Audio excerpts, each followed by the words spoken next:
और प्राचीन भारतीय इतिहास में मगध के उत्कर्ष के बाद हमने कुछ डिनेस्टीज को मगध के क्षेत्रों में विकसित होते हुए देखा, जिसमें महत्वपूर्ण डिनेस्टीज आपकी कौन कौन सी थी। सबसे पहले हमने बात करी हर्यक डिनेस्टी की, हर्यक वंश। हर्यक वंश के बाद अगला वंश शिशुनाग वंश। शिशुनाग वंश के बाद हमने देखा नंद वंश, और नंद वंश के बाद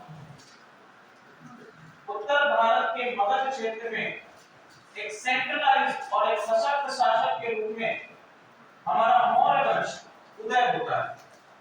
ये भी हम लोगों ने बात करी थी कि मौर्य वंश के पहले जो आपके ये तीन वंश हैं, हर्यक वंश, शिशुनाग वंश और नंद वंश, ये केवल और केवल मगध के क्षेत्रों तक ही सीमित रहे हैं, न कि भारत को एक केंद्रीकृत सत्ता दिला पाए। क्लियर है? इन्होंने मगध के क्षेत्र में एक सेंट्रलाइज्ड रूल की शुरुआत तो की, लेकिन बाकी अन्य क्षेत्रों में जैसे आपका नॉर्थ वेस्ट फ्रंटियर है, या फिर हम अगर बात करें ये आपका नॉर्थ वेस्ट फ्रंटियर है, बात करेंगे ये आपका ये क्षेत्र है, दक्कन का क्षेत्र है, गुजरात का क्षेत्र, दक्कन का क्षेत्र है, इधर आपका मालवा का रीजन है, ये बंगाल का क्षेत्र है। इन सभी क्षेत्रों में एक सेंट्रलाइज्ड रूल की स्थापना नहीं की कर पाए थे। ये शुरुआती तीन वर्ष हम कह सकते हैं कि सेंट्रलाइज्ड रूल की तरफ एक प्रारंभिक चरण था, लेकिन पूर्ण रूप से इसको एस्टैब्लिश नहीं किया जा सका। एस्टैब्लिश किस डिनेस्टी ने किया? एस्टैब्लिश करती है हमारी मौर्य डिनेस्टी या मौर्य वंश इसको एस्टैब्लिश करती है, और मौर्य वंश के प्रथम शासक के तौर पर हमने किसको देखा था? चंद्रगुप्त मौर्य को। ठीक है, चंद्रगुप्त मौर्य के बारे में कई सारी चीजें हम लोगों ने डिस्कस की थी। क्या-क्या इनकी उपलब्धियां हैं, इनके सैन्य अभियान क्या है, इनका प्रशासनिक ढांचा किस प्रकार का था, ये सभी हम लोगों ने चीजें ऑलरेडी डिस्कस कर ली। चंद्रगुप्त मौर्य के बाद अगला शासक बनता है बिंदुसार। बिंदुसार को हम किसके लिए जानते हैं? उसकी विदेशी नीतियों के लिए। ठीक है, बिंदुसार किस समय में हम ये कह सकते हैं कि विदेशी संबंध मौर्य वंश के सर्वाधिक थे। हम कह सकते हैं कि मगध में जो मौर्य वंश है उसका विदेशियों के साथ में संबंध स्थापित है। ये भी देखा कि कौन-कौन से एम्बेसडर बिंदुसार के समय में भारत आए हैं, बिंदुसार के समय में भारत आए हैं, उनको भी हम लोगों ने डिस्कस किया। क्लियर है? विकास भाई मेरा बैड बोर्ड के लागू, यहां तक सारी चीजें क्लियर है आपको? अब बिंदुसार के बाद में हम लोगों ने अगला रूलर देखा अशोक। ठीक है, तो अगर हम अशोक की बात करें, ये जो मैप आप देख रहे हैं ये पूरा अशोक के साम्राज्य का मैप है। ये बेसिकली हम लोगों ने महाजनपद के स्तर पर डिफरेंट महाजनपद भी आप इसमें देख सकते हैं। तो हमने महाजनपद के स्तर पर इसको रखा है कि महाजनपद के स्तर पर इसमें आप कश्मीर है, इधर आपका काबुल कांधार का रीजन है, एराकोशिया का रीजन है, सिंधु नदी यहां से जा रही है, कुरु आपका महाजनपद है, पांचाल महाजनपद, अवंती, कौशल, मगध। ठीक है, तो महाजनपद के आधार पर आप देख पा रहे होंगे ये आपका हेरात या एरिया का जो रीजन है, इसके साथ साथ पेरी चिताई काबुल का रीजन, एराकोलिया आपका कंधार का रीजन, कश्मीर का क्षेत्र, ठीक है, जैक्रोशिया जो बलूचिस्तान का रीजन है, ये आपका नॉर्थ वेस्टर्न फ्रंटियर तक हम देखते हैं कि पूर्ण रूप से आपका मौर्य वंश स्थापित है। अगर हम दक्षिण की बात करें दक्कन के क्षेत्रों में, तो आप ये देख पा रहे होंगे मैसूर में कृष्णा नदी के दक्षिण तक, यहां से आपकी कृष्णा रिवर बह रही है, और कृष्णा रिवर के दक्षिण में आपका मैसूर के रीजन तक हम देख पाएंगे कि मगध साम्राज्य मौर्य वंश के दौरान एस्टैब्लिश हो चुका है। बंगाल के क्षेत्रों में देखेंगे तो यहां पर भी आपको मिलेगा महत्वपूर्ण अशोक के समय की कलिंग विजय, वर्तमान समय का उड़ीसा है, इसको किस नाम से जाना जाता था? कलिंग विजय के नाम से जाना जाता था। अब मगध के शासन काल में जो डिफरेंट डायनेस्टीज आई हैं, उन डायनेस्टीज में हम देखते हैं एक क्वेश्चन आपसे ये बन सकता है कि भैया ये बताओ कि सबसे पहले कलिंग पर विजय का उल्लेख किसका मिलता है?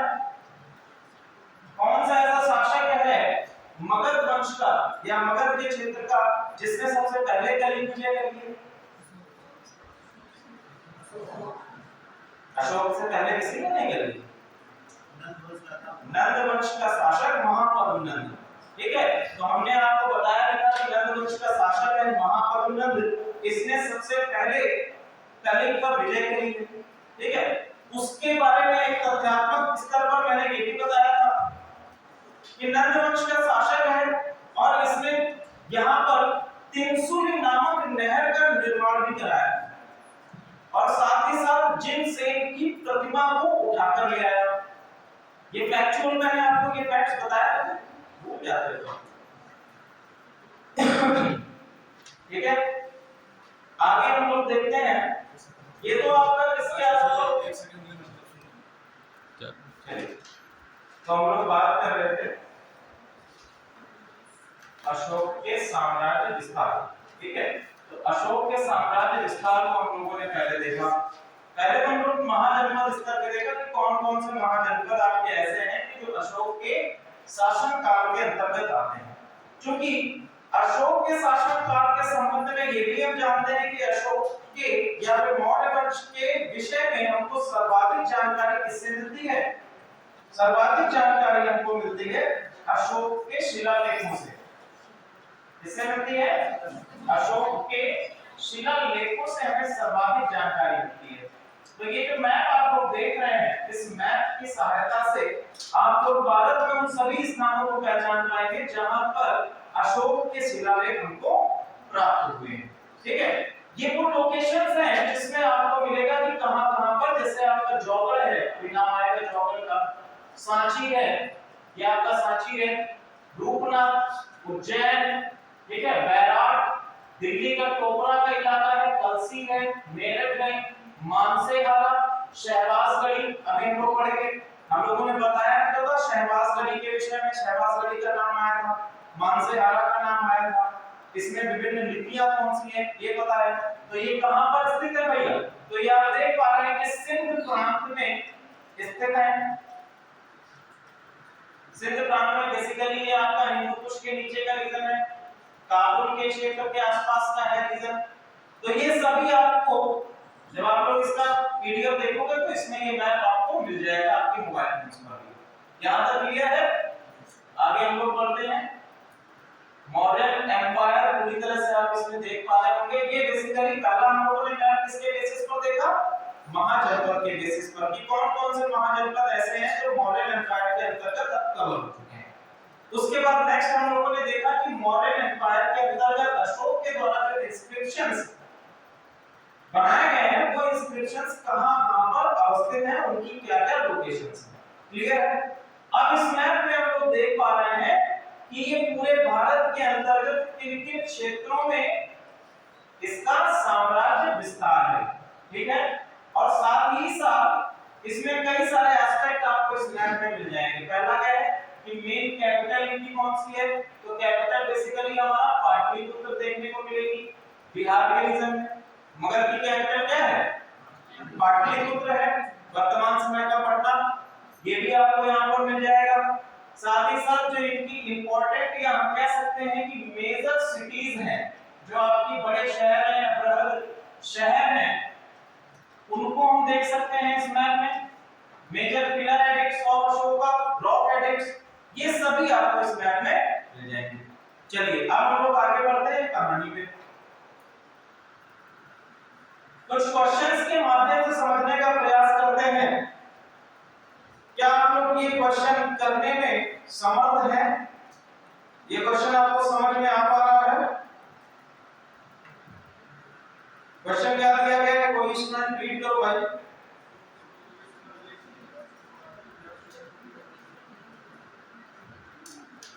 ठीक है, तो क्वेश्चन दिया गया है कि अशोक के 13वें शिलालेख को भारतीय इतिहास के लिए महत्वपूर्ण क्यों माना जाता है? तो हम लोग बेसिकली ये बात करेंगे कि 13वें शिलालेख में क्या ऐसा है जिसके कारण ये महत्वपूर्ण माना जाता है। और ये क्वेश्चन आपका पीसीएस में पूछा भी जा चुका है। कहां पर पूछा जा चुका है? पीसीएस में पूछा जा चुका है ये क्वेश्चन आपसे। तो इसमें क्या-क्या आपको ऑप्शन दिए गए हैं? 4 ऑप्शंस आपके पास हैं कि इसमें उनकी धम्म यात्रा का उल्लेख है कि 13वें शिलालेख में क्या आता है, इसमें धम्म यात्रा का उल्लेख है, अथवा इसमें उनके समकालीन राजाओं के नामों का उल्लेख है, इसमें यूनानी राजाओं के नामों का उल्लेख है, या अशोक यह घोषणा करता है कि राजा अशोक बौद्ध भिक्षु बन गए। तो 13वां लेख हमें क्या बताता है? अगर हमको ये पता होगा तो हम इस क्वेश्चन को आसानी से आंसर कर पाएंगे। अदरवाइज ये क्वेश्चन हमारे लिए नहीं आंसरेबल है। कोई है स्टूडेंट जो इसका आंसर दे पाएगा?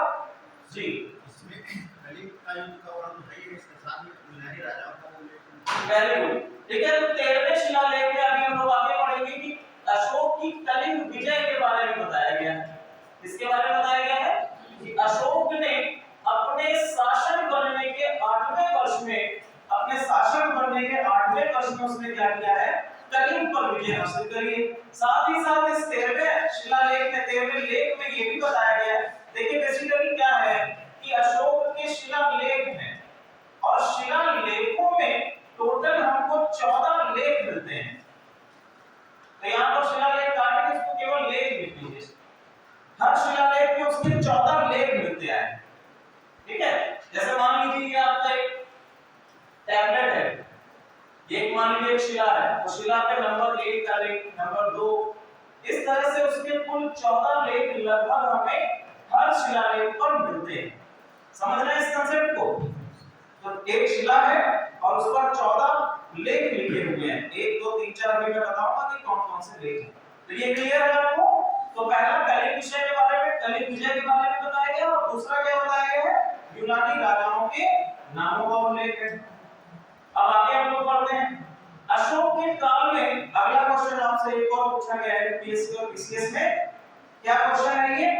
एक बेटा कोई रीड करो इसको। चलिए आप रीड करो, बैठ रीड करो। चलो कोई एक जोर से इसको रीड करिए। अरे हिंदी में इसको लिखा है। काल के शिलालेख के संबंध में निम्नलिखित कथनों पर विचार करें और नीचे दिए गए विकल्पों की जो सही विकल्प का चयन करें। तो जो भी आपको एक कथन दिए गए हैं उस पर आपको विचार करना है और सही ऑप्शन को चूज करना है। पहला कि लोगों तक सीधे संदेश पहुंचाने के लिए शिलालेख का निर्माण किया गया था। दूसरा क्या कह रहा है कि शिलालेख में केवल प्राकृत भाषा का प्रयोग किया है ताकि आप लोग शाही संदेश को समझ सके। तो ऑप्शन आपका कौन सा आ जाएगा?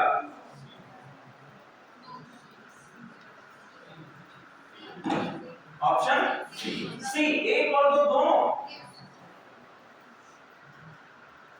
ऑप्शन आप लोगों ने गलत चूज किया। इसका सही आंसर है ऑप्शन 1, क्योंकि केवल और केवल प्राकृत भाषा का प्रयोग नहीं किया गया है, इसके अलावा अन्य भाषाओं का भी प्रयोग किया गया है। ठीक है, हम लोगों ने कल ही आपको उसी दिन बताया था कि एक आपका अभिलेख है। कौन सा अभिलेख है? शरीकुन अभिलेख। शरीकुन अभिलेख कैसा है? ये अभिलेख भैया दुभाषिया है, और दुभाषिया है मतलब इसमें यूनानी भाषा का प्रयोग किया गया है और साथ ही साथ प्राकृत भाषा का भी प्रयोग किया गया है। तो इस बेसिस पे आप कैसे कह सकते हैं कि केवल और केवल प्राकृत भाषा का प्रयोग किया गया है? मैंने आपको ये बताया था कि जो ऐसे अभिलेख हैं जो हमको काबुल के रीजन से, कंधार के रीजन से प्राप्त हुए, उन अभिलेखों की भाषा वहां की लोकल भाषा रखी गई है ताकि वहां के लोगों से कम्युनिकेट किया जा सके उनसे। अब देखिए क्या होता है कि जब आम जन तक आपका संदेश नहीं पहुंचेगा, मान लीजिए वहां पर प्राकृत भाषा प्रयोग ही नहीं की जा रही है, तो आम जन तक संदेश पहुंचाने के लिए वहां की लोकल लैंग्वेज, उनका क्षेत्रीय भाषा जो है उसका प्रयोग करना आवश्यक है। ठीक है, तो ग्रीक लैंग्वेज का प्रयोग किया गया है और ग्रीक लैंग्वेज आपकी ग्रीक इंस्क्रिप्ट या फिर हम कह सकते हैं कि यूनानी लिपि में ही लिखी गई। क्लियर है? चलिए आगे हम लोग बात करेंगे। तो ये क्वेश्चंस हैं, इस तरीके के क्वेश्चंस आपने यूपीएससी में बनते हैं ताकि क्वेश्चंस आपको सोचने में मजबूर करें, आपको दिमाग चलाना पड़ेगा किस तरह से। अगला एक और क्वेश्चन है क्वेश्चन है अशोक द्वारा प्रचारित धम्म निम्नलिखित में से किससे संबंधित था? तो बात करेंगे, पहला ऑप्शन है बौद्ध धर्म के सिद्धांतों से संबंधित है, दूसरा आजीविकों और चार्वकों के लिए दर्शन का मिश्रण है। अभी लोग बात करें कि आजीवक क्या चार्वक क्या है, ये आपको बौद्ध धर्म के सिद्धांतों में आएगा। उक्त समय के अधिकांश संप्रदाय के सिद्धांतों का अनुरूप नैतिकता की व्यवस्था या फिर उपरोक्त में से एक से अधिक। बताओ भैया,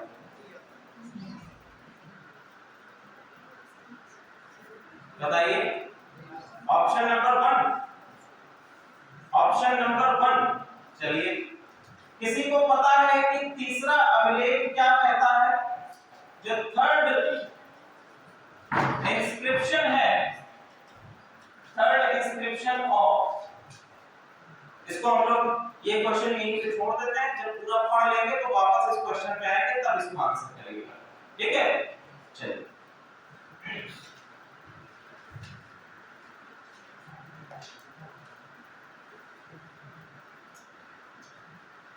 अशोक की हम लोग बात करेंगे। अशोक के प्रारंभिक जीवन में क्या क्या चीजें हैं? ठीक है, अब देखो अशोक के पिता का नाम क्या है? बिंदुसार है। अशोक के पिता का नाम क्या है? बिंदुसार है। इनकी माता का नाम हमको अलग अलग जगह पे डिफरेंट मिलता है। ठीक है, जैसे कि इनका सबसे पहला नाम हमको मिलता है धम्मा, दूसरा नाम मिलता है शुभद्रांगी, तीसरा ये इनकी जो पत्नी है रानी धर्म या फिर इसको हम क्या कहते हैं? धम्मा। साथ ही साथ इनका एक और नाम मिलता है शुभद्रांगी, सुभद्रांगी। इसके साथ साथ एक बौद्ध ग्रंथ है दिव्यावदान, दिव्यावदान, और दिव्यावदान के अनुसार इनके दो और नाम मिलते हैं। पहला है आपका पासादिका और दूसरा है जनपद कल्याणी। पहला नाम क्या मिलता है? पासादिका और दूसरा नाम मिलता है जनपद कल्याणी, जनपद कल्याणी। क्लियर है? तो ये आपको बेसिकली 4 नाम मिलते हैं अशोक की माता के रूप में। ओके, चलिए। जन्म कब हो रहा है इनका? 304 ईसा पूर्व इनका जन्म हो रहा है। 304 ईसा पूर्व इसका जन्म हुआ है अशोक का। ठीक है, इनके दादा चंद्रगुप्त मौर्य, चंद्रगुप्त मौर्य का पोता है जो कि मौर्य वंश के सबसे पहले शासक हैं। ठीक है, इनका सबसे बड़ा भाई है सुशील और सबसे छोटा भाई है तिस्य। ठीक है, सुशील हम लोग देख रहे हैं, सुशील इनके जीवित होने की बात ये करता है। दूसरा तिस्य जो है इनका सबसे छोटा भाई माना गया है। तो हम लोग कहेंगे कि सबसे बड़ा भाई कौन है? सुशील, और सबसे छोटा भाई कौन है? तिस्य। ठीक है, तिस्य इनका सबसे छोटा भाई है। क्लियर है? क्योंकि सुशील को राजा बनना है। जो हम लोग कहते हैं वंशानुगत प्रणाली पर आधारित शासन जब होता है, वंशानुगत हेरिडिटरी रूल,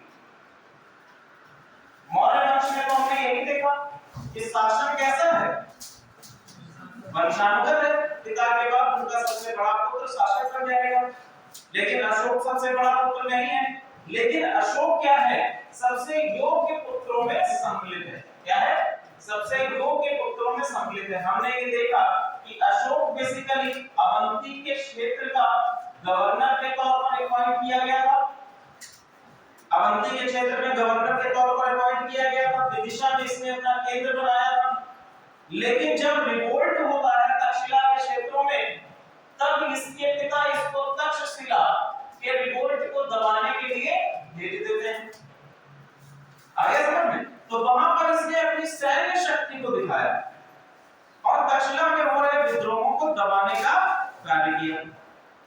इसके बाद हम बात करते हैं कि बेसिकली सबसे योग्य होने के कारण मगध के राज्य पर इसने अपने आप को स्थापित किया। एक और चीज हम लोग देखते हैं कि भैया इसने अपने आप को शासन जो है 273 बीसी में हासिल कर लिया था। 273 बीसी में इसने अपने आप को शासक घोषित कर दिया था। राज्यारोहण की अगर हम लोग बात करें कि कब इसका कोरोनेशन है, राज्यारोहण 269 बीसी में देखने को मिलता है, 269 ईसा पूर्व देखने को मिलता है। तो इसके बेसिस पर, इसके आधार पर हम ये निष्कर्ष निकाल सकते हैं कि बीच का जो 4 वर्ष का समय है, बीच में कितने वर्ष का समय है? 4 वर्ष का समय है। तो ये जो 4 वर्ष का समय है, इस समयांतराल में बेशक ये थ्रोन के लिए संघर्ष अपने भाइयों के साथ में करता रहेगा। ठीक है भाई, 273 में ये राजा बन गया, शासक तो बन गया, अपने आप को घोषित कर दिया, लेकिन संघर्षरत अभी भी राज्यारोहण कब कर रहा है? 269 बीसी में राज्यारोहण कर रहा है। ठीक है, चलिए अब अशोक बौद्ध ग्रंथ है आपका विद्यावदान। विद्यावदान भी यही कहता है कि इसके अनुसार अशोक ने अपने 100 भाइयों की हत्या कर राजगद्दी प्राप्त की। ठीक है, तो ये तो हम लोग मान सकते हैं कि राजगद्दी प्राप्त करने के लिए प्रयत्न या संघर्ष तो किए गए, लेकिन उसमें भाइयों को मारने की संख्या 100 है, इसका हम प्रमाणित उल्लेख नहीं दे सकते हैं। ठीक है, इतिहासकारों के मध्य भी इस विषय में कई सारे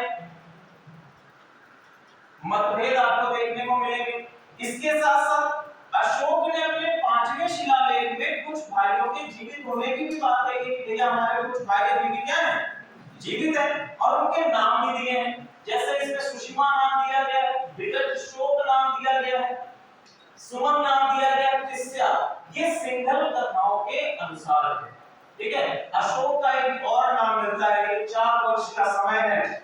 इस 4 वर्ष के समय में जो घनघोर संघर्ष इसने किया है, इसी के आधार पर इसका एक और नाम मिलता है चंद्रशोक। क्या मिलता है? चंद्रशोक।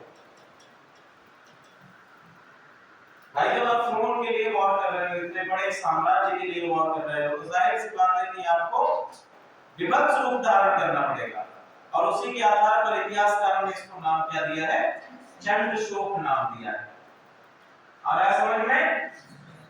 ठीक है, अब हम लोग अशोक के कुछ नाम या उसकी उपाधियों के बारे में बात करते हैं। उपाधियां या उसके जो नाम है, इनकी बात हम लोग कर लेते हैं। कौन कौन से नाम है, कौन कौन सी उपाधियां हैं।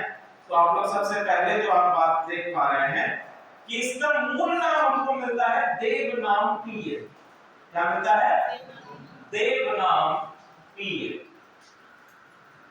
ठीक है, देवनामप्रिय के साथ में देवनामप्रिय प्रियदर्शी, देवनामप्रिय प्रियदर्शी। ठीक है, तो आपका एक अभिलेख है रुक्मिणी देई अभिलेख। ठीक है, रुक्मिणी देई अभिलेख, ये पूरा ही आपको ध्यान दीजिएगा। देवनामप्रिय प्रियदर्शी पूरा नाम, एक अभिलेख है आपका रुक्मिणी देई अभिलेख। और रुक्मिणी देई अभिलेख भैया कहां पे स्थित है? ये लुम्बिनी के क्षेत्र में स्थित है, लुम्बिनी। ठीक है, दूसरा है आपका निगाली सागर अभिलेख।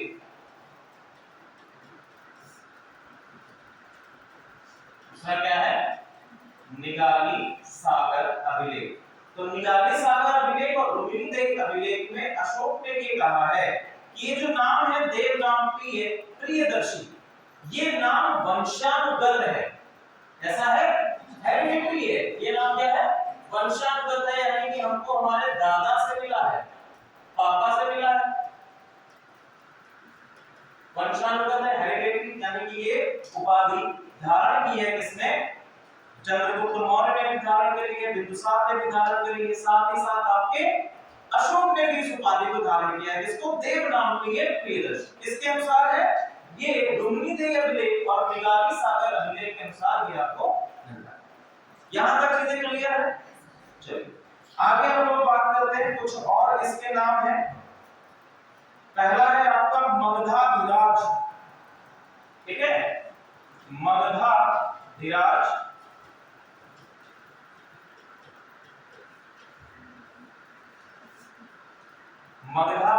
मगधाधिराज। ये हमको कहां पर मिलता है? तो ये हमको राजस्थान के भबरू बैराट अभिलेख से मिलता है। कहां पर? भबरू बैराट। यहाँ पर क्या है? राजस्थान के क्षेत्र में भबरू बैराट अभिलेख है। यहाँ पर इसको नाम क्या मिलता है? आपका मगधाधिराज नाम मिलता है। ठीक है।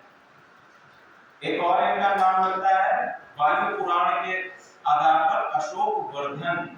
अशोक वर्धन वायु पुराण में इनका नाम है अशोक वर्धन। ये वायु पुराण। ठीक है। जो प्रथम बार हमको इसका नाम अशोक मिलता है, प्रथम बार हमको इसका नाम अशोक कहां पर मिलता है? ये आता है मस्की कर्नाटक के क्षेत्र में। हमें सबसे पहली बार इसका नाम अशोक मिलता है।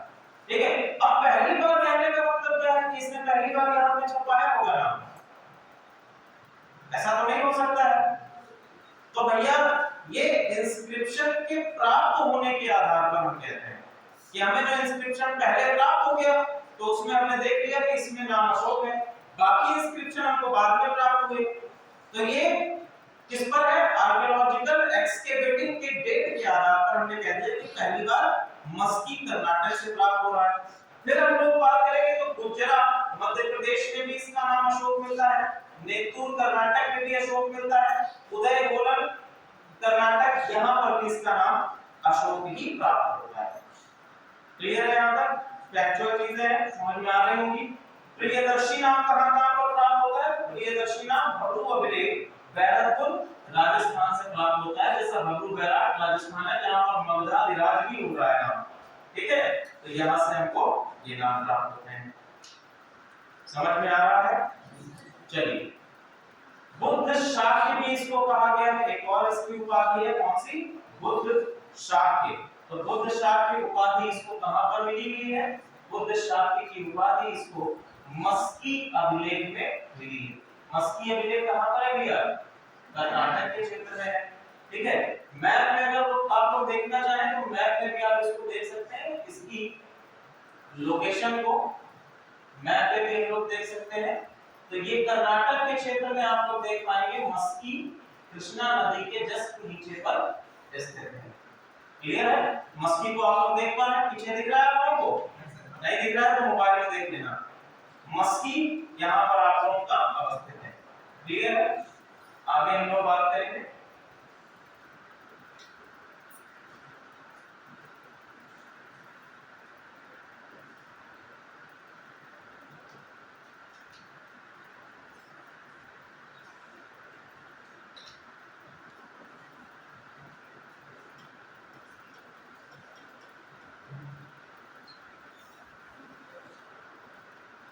चलो इसको ही पहले करें।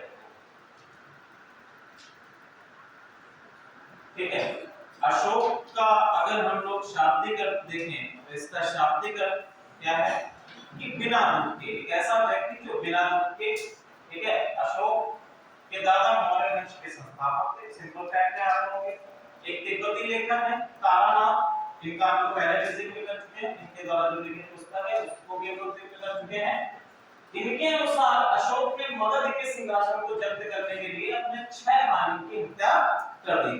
तो ये बात को हम लोग एस्टैब्लिश कर सकते हैं।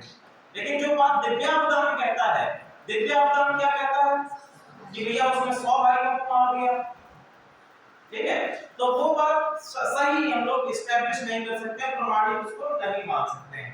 अशोक को चंदाशोक, बेसिकली इसको चंदाशोक काट के चंदाशोक लिख दीजिएगा। चंदा है ड, ठीक है, चंदाशोक है।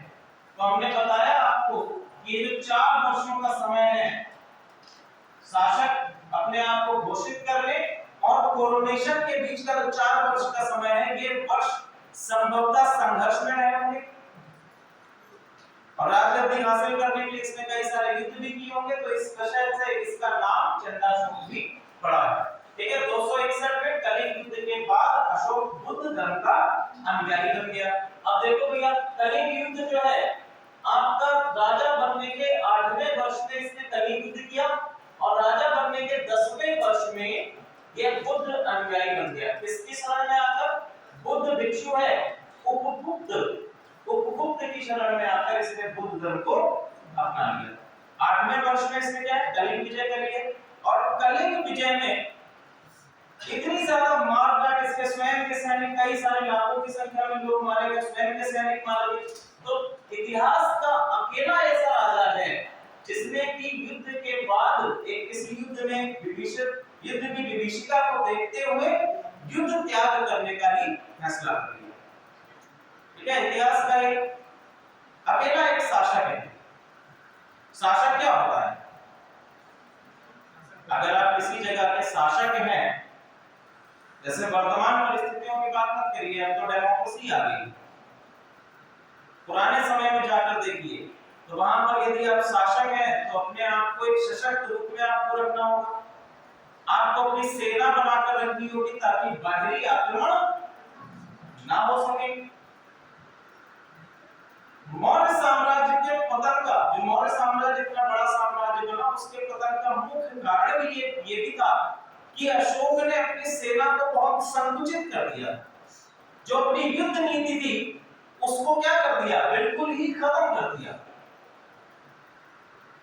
तो ये भी एक महत्वपूर्ण आपके लिए पॉइंट बन जाता है मौर्य साम्राज्य के पतन के लिए। इसके आगे आने वाले जो शासक हैं वो उन्होंने भी यही प्रयास किए। बेसिकली धर्म के क्षेत्रों में हम कह सकते हैं, धर्म के क्षेत्र को, धर्म के प्रचार प्रसार के लिए कलिंग युद्ध के बाद, यानी कि जब हम लोग बात करते हैं कि अशोक ने जिस समय से बौद्ध धर्म को अपना लिया, फिर उसने धर्म को चलाया, उसके बाद वो पूरे ही शासन काल के दौरान धर्म के प्रचार प्रसार में लगा रहा। अपने पुत्र और अपनी पुत्री को धर्म के प्रचार प्रसार के लिए कहां भेजता है?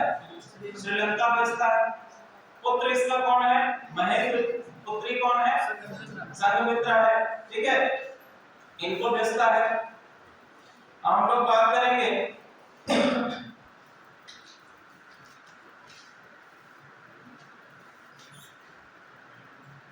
अगला है बौद्ध धर्म को अपना राजकीय धर्म किसने बनाया है? एशिया में बौद्ध धर्म का प्रचार प्रसार करने के लिए धर्म महापात्र, या इनको कहा जाता है धर्म महामात्य। ठीक है, क्या कहा जाता है?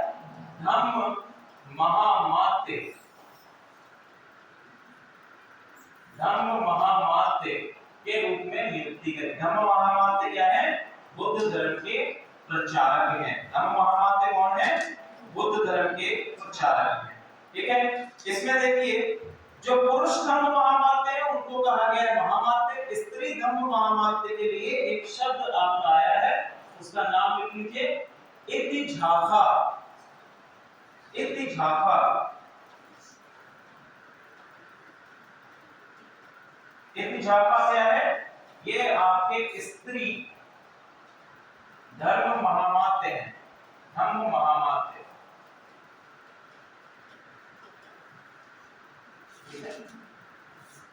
इसके साथ साथ उसने अपने पुत्री संघमित्रा और पुत्र महेंद्र को सीलोन, सीलोन क्या है? श्रीलंका। ठीक है, श्रीलंका के क्षेत्रों में इसने बुद्ध धर्म के प्रचार प्रसार हेतु पुत्री संघमित्रा और पुत्र महेंद्र को भेजा। साथ ही साथ बौद्ध धर्म के प्रचार प्रसार के लिए अशोक स्तंभ का निर्माण कराया। अशोक स्तंभ जो कि वर्तमान समय में भारत का नेशनल एम्ब्लम है ना, भारत का प्रतीक चिन्ह है, राष्ट्रीय चिन्ह के तौर पर जाना जाता है अशोक एम्ब्लम। ओके, चलिए अशोक के स्तंभ के अलावा आपको भरभूत स्तूप मिलेगा, धम्मेक स्तूप, महाबोधि मंदिर, इसको हम लोग अभी आगे पढ़ेंगे जी। ठीक है, 273 बीसी इसका शासक बनने का वर्ष है और राज्याभिषेक का वर्ष क्या है? 269 बीसी। इसको हम लोग डिस्कस ऑलरेडी कर चुके हैं। अशोक के अभिलेखों की हम लोग बात करें, अशोक के अभिलेखों से पहले कुछ एक चीजें हैं। अशोक की पत्नियां, ठीक है, सबसे पहले इनकी पत्नी है महादेवी। महादेवी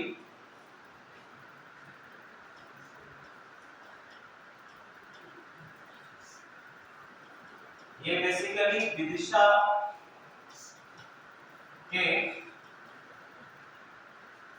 श्रेष्ठी की पुत्री हैं।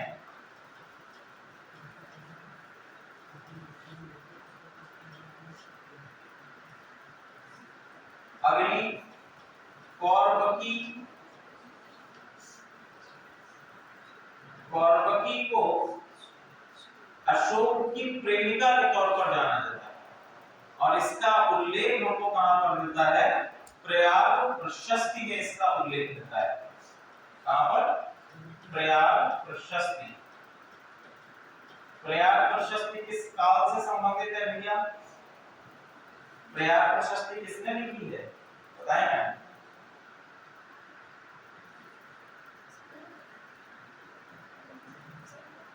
हाँ बताओ। समुद्रगुप्त के समय। समुद्रगुप्त ने लिखी नहीं है, समुद्रगुप्त के समय से है। इसको लिखा किसने है? हरिश्चंद्र ने। ठीक है, समुद्रगुप्त के समय की है तो हम लोग कह सकते हैं कि किस काल की है? गुप्त काल की है। उस समय शासक कौन है? समुद्रगुप्त है। ठीक है, समुद्रगुप्त का ही राजकवि है। राजकवि कौन? कवि हरिश्चंद्र। इसके द्वारा इसको लिखा गया है। ठीक है, समुद्रगुप्त के द्वारा, समुद्रगुप्त के काल में हरिश्चंद्र के द्वारा इसको लिखा गया। इसमें टोटल 3 राजाओं के बारे में, 3 या 4 राजाओं के बारे में बताया गया है। यहाँ कह सकते हैं 3 वंशों के बारे में जानकारी मिलती है प्रयाग प्रशस्ति में।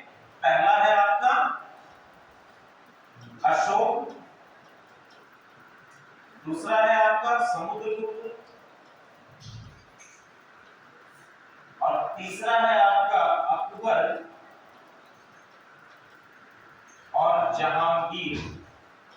प्रयाग प्रशस्ति में इनके बारे में भी हमको जानकारी प्राप्त होती है। ये बेसिकली बाद में उत्कीर्ण कराए गए हैं। जो मेन आपका है वो अशोक और समुद्रगुप्त से संबंधित है। ठीक है,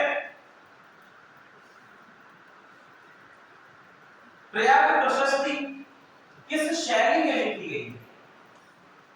प्रयाग प्रशस्ति जो है आपकी चंपू शैली में लिखी गई है। चंपू शैली। चंपू शैली का क्या अर्थ होता है? चंपू शैली मतलब होता है जो गद्य और पद्य में लिखी है। ठीक है, तो चंपू शैली का मतलब है गद्य और पद्य का मिश्रित रूप। ठीक है, चंपू शैली का क्या मतलब है? गद्य और पद्य का मिश्रित रूप। यही क्या कहलाता है? चंपू शैली कहलाता है। सभी समझ में आ गया? सारे फैक्ट क्लियर है प्रयाग प्रशस्ति से रिलेटेड? सबसे पहले तो ये समझ लीजिए प्रशस्ति क्या होता है। प्रशस्ति क्या होता है पता है आप लोगों को? पीछे मैम, प्रशस्ति क्या होता है? नहीं पता है? इधर आप लोगों में पता है किसी को? नहीं पता है? प्रशस्ति मतलब होता है राजा की बढ़ाई। ठीक है, बेसिकली क्या है? राजा के बारे में, राजा को ऊंचा दिखाना, उसकी प्रशस्ति करना, उसकी बढ़ाई करना, यही क्या कहलाता है? प्रशस्ति कहलाता है।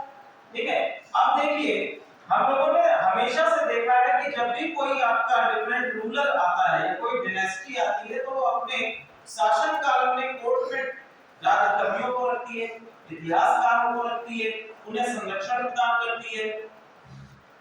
ऐसी अवस्था में अब देखो फ्रीडम ऑफ स्पीच तो उस समय था नहीं। शासक है, आपने कुछ गलत कह दिया, गुस्सा आ गया, फ्रीडम ऑफ स्पीच तो उस समय था नहीं। तो फ्रीडम ऑफ स्पीच होने की कंडीशन, ना होने की कंडीशन में जो प्रशस्ति है वो राजा के लिए बिना किसी, राजा के जो राजा के हम कह सकते हैं कि राजा के जो भी अवगुण हैं उनको प्रदर्शित नहीं करते, क्योंकि राजा के बारे में कोई गलत चीज बोलोगे तो सर कटवा दिया जाएगा। फ्रीडम ऑफ स्पीच थोड़ा ना है कि कुछ भी बोल के चले आओ। क्लियर है? तो यहाँ पर हम देख पाएंगे कि जितनी भी, और हमारा ये दुर्भाग्य है, भारतीय इतिहास का ये दुर्भाग्य है कि एंशिएंट और मिडिवल पीरियड में जो भी हमें इतिहास मिलता है, जो भी हमें लिटरेचर मिलता है, वो बेसिकली कोर्ट पोएट्स का है। और कोर्ट पोएट्स राजा के विषय में अधिक अवगुणों को प्रदर्शित नहीं करते हैं। ठीक है, चलिए आगे हम लोग बात करते हैं। प्रयाग प्रशस्ति में सारी चीजें हो गई। गुप्त काल का है, राजकवि हर्षेय है, चंपू शैली में लिखा गया है, समुद्रगुप्त, अकबर और जहांगीर और अशोक के बारे में इसमें बताया गया है। साथ ही साथ अशोक की पत्नी कौरवकी के बारे में भी बताया गया है। और कौरवकी का ही एक पुत्र है तीबर। तीबर ये भी आपका अशोक का पुत्र है। महादेवी से इनके दो जो आपका महेंद्र और संमित्रा को पढ़ते हैं वो महादेवी से उत्पन्न है।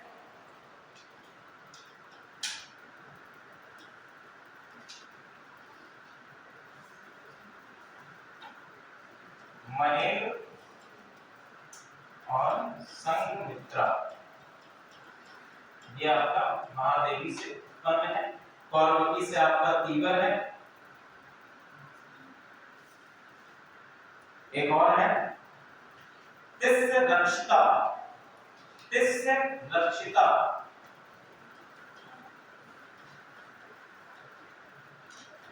तिस्य रक्षिता चौथी पत्नी है पद्मावती।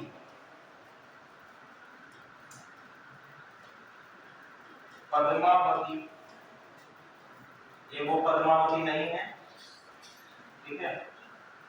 पद्मावती और इन्हीं से इनका अगला सक्सेसर कुणाल पैदा होता है, ठीक है।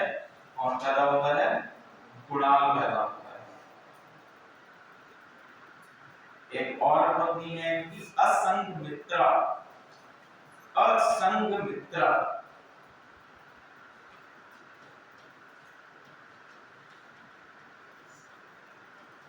असंघमित्रा असंघमित्रा को प्रधान मनीषी की उपाधि दी गई। प्रधान मनीषी का मतलब क्या है कि जो प्रधान पत्नी, सभी पत्नियों में सबसे उच्च स्तर पर कौन है? प्रधान मनीषी असंघमित्रा, ठीक है। कुणाल के विषय में वो है कि ये भारत का पहला सिजेरियन बेबी, ठीक है। ये भारत का पहला सिजेरियन बेबी है, यानी कि ऑपरेट करके इसको पैदा किया गया। भारत का पहला जिसका उल्लेख मिलता है इतिहास में, ठीक है। चलिए यहां तक सारी चीजें आप लोगों को क्लियर हो रही हैं? कोई डाउट अभी तक?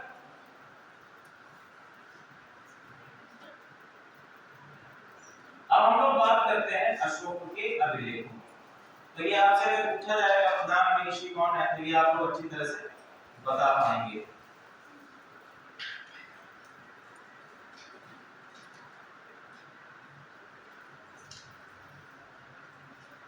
क्या हुआ डाउट? पूछ रहे हैं आज खाने में क्या खाया, नाश्ता क्या करते हैं?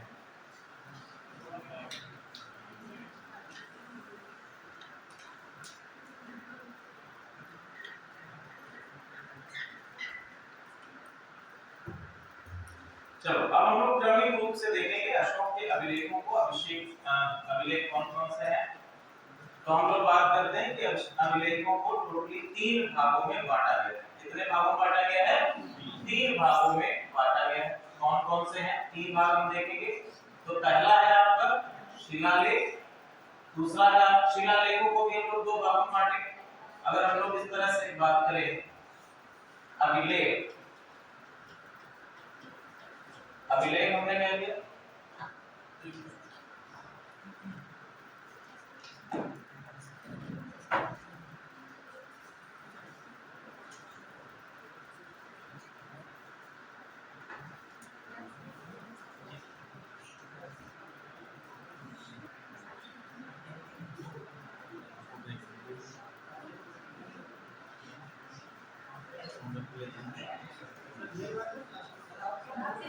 क्या?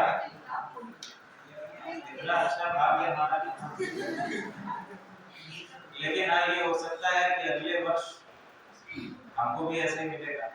हो सकता है कि आप लोगों में से कोई छात्र अगले वर्ष ये सुशोभित होने के लिए सेलेक्ट हो जाएंगे, तो जाहिर सी बात है गले में फूल मालाएं, पुष्पगुच्छ, ये सभी चीजें मिलेंगी। मोटिवेट होते रहो, इन्हीं सारी चीजों से मोटिवेट होते रहो।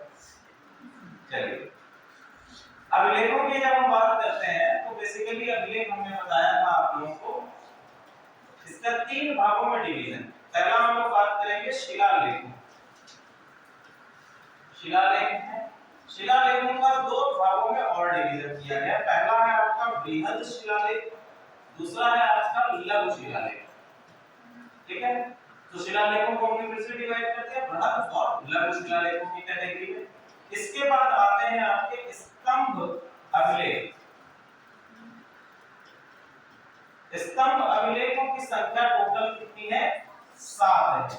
ठीक है, स्तंभ अभिलेखों की टोटल संख्या कितनी मिलती है आपको? 7 मिलती है। इसके बाद स्तंभ अभिलेख हो गए और स्तंभ अभिलेखों के बाद है गुहा लेख, जिनको ऐसे लेख जिनको बेसिकली गुफाओं में लिखवाया गया है। ठीक है, अब देखो बृहद शिलालेखों की यदि हम बात करें तो बृहद शिलालेखों में हम ये देखते हैं कि भाषा इनकी क्या है?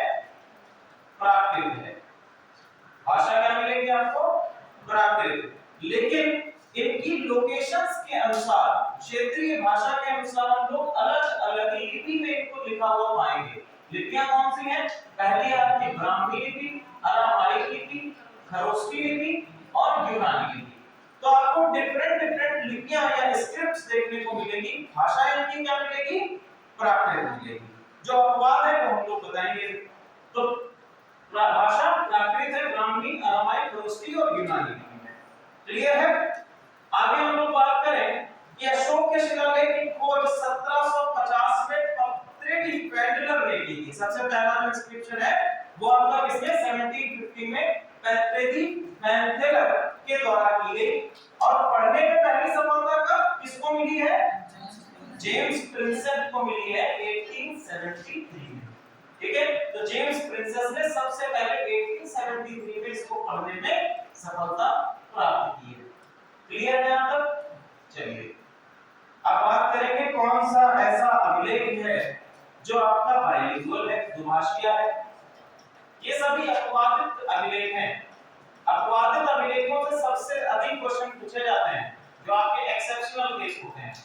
ठीक है, एक्सेप्शनल केसेस में सबसे अधिक क्वेश्चन आपसे पूछे जाते हैं। तो पहला आपका कौन सा ऐसा अभिलेख है जो कि दुभाषिया बाइलिंगुअल है? तो दुभाषिया अभिलेख कौन सा? शालिकुन अभिलेख आपका दुभाषिया है। कहां पर है ये?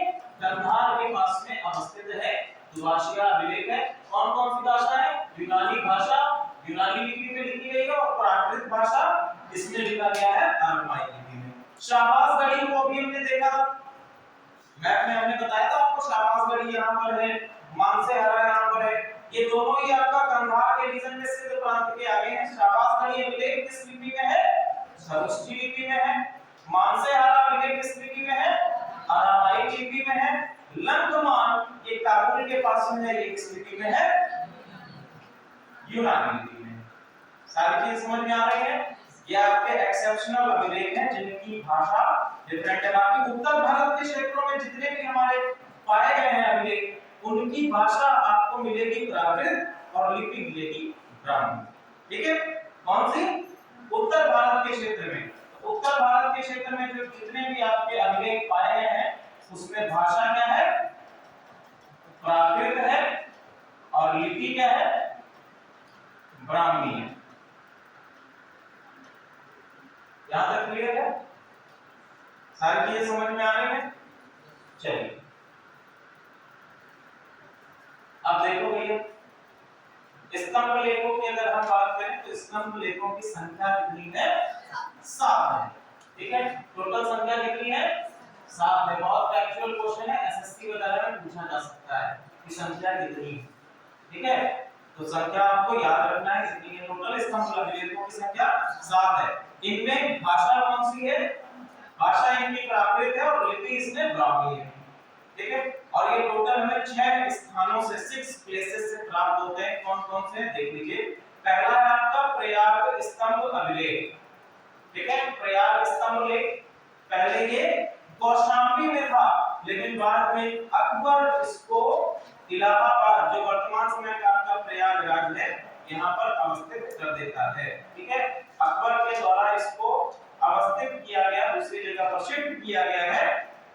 ध्यान रखिएगा, तो ये भी फैक्चुअल क्वेश्चन है, बन सकता है कि किस अभिलेख को, किस स्तंभ लेख को अकबर के द्वारा कौशाम्बी से प्रयाग में अवस्थित किया गया है। तो आप लोग सिंपल दे सकते हैं कि आपका प्रयाग स्तंभ अभिलेख जो है ये कौशाम्बी में था और अकबर के द्वारा इसको रिलोकेट किया गया है।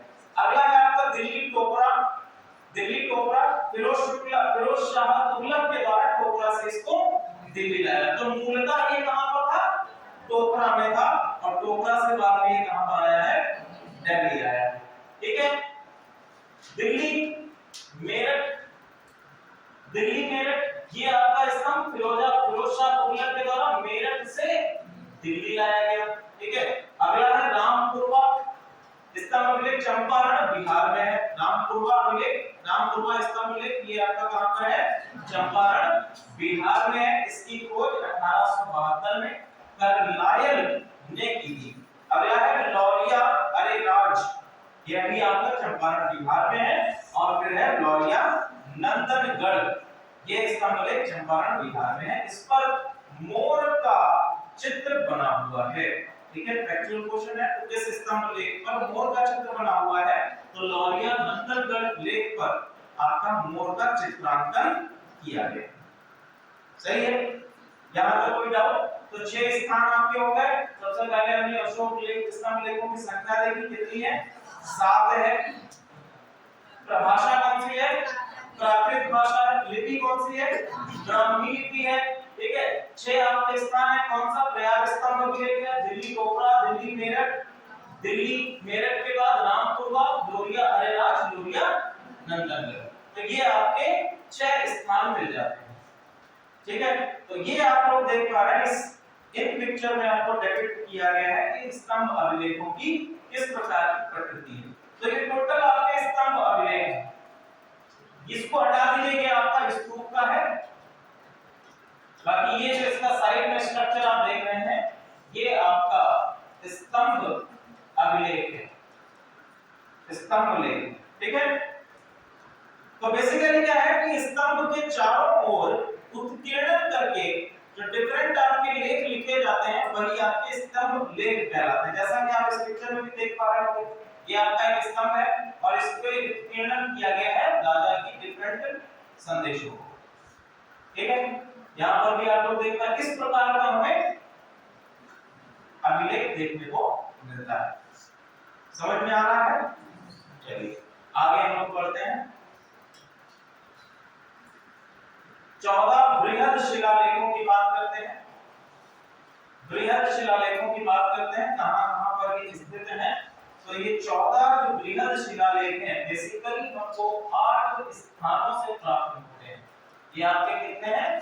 8 स्थानों से प्राप्त होते हैं। कई सारी किताबों में स्थानों की संख्या 6 भी देखेंगे, लेकिन बेसिकली कितने स्थानों से प्राप्त होते हैं? 8 स्थानों से प्राप्त होते हैं। अब इसमें कौन-कौन से स्थान हैं? 8 स्थान कौन-कौन से हैं? पहला है आपका कालसी, दूसरा है सहबाजगढ़ी, मानसेहारा, सोपारा, धौली, जौगढ़, गिरनार, गेरा, गुड़ी। ठीक है,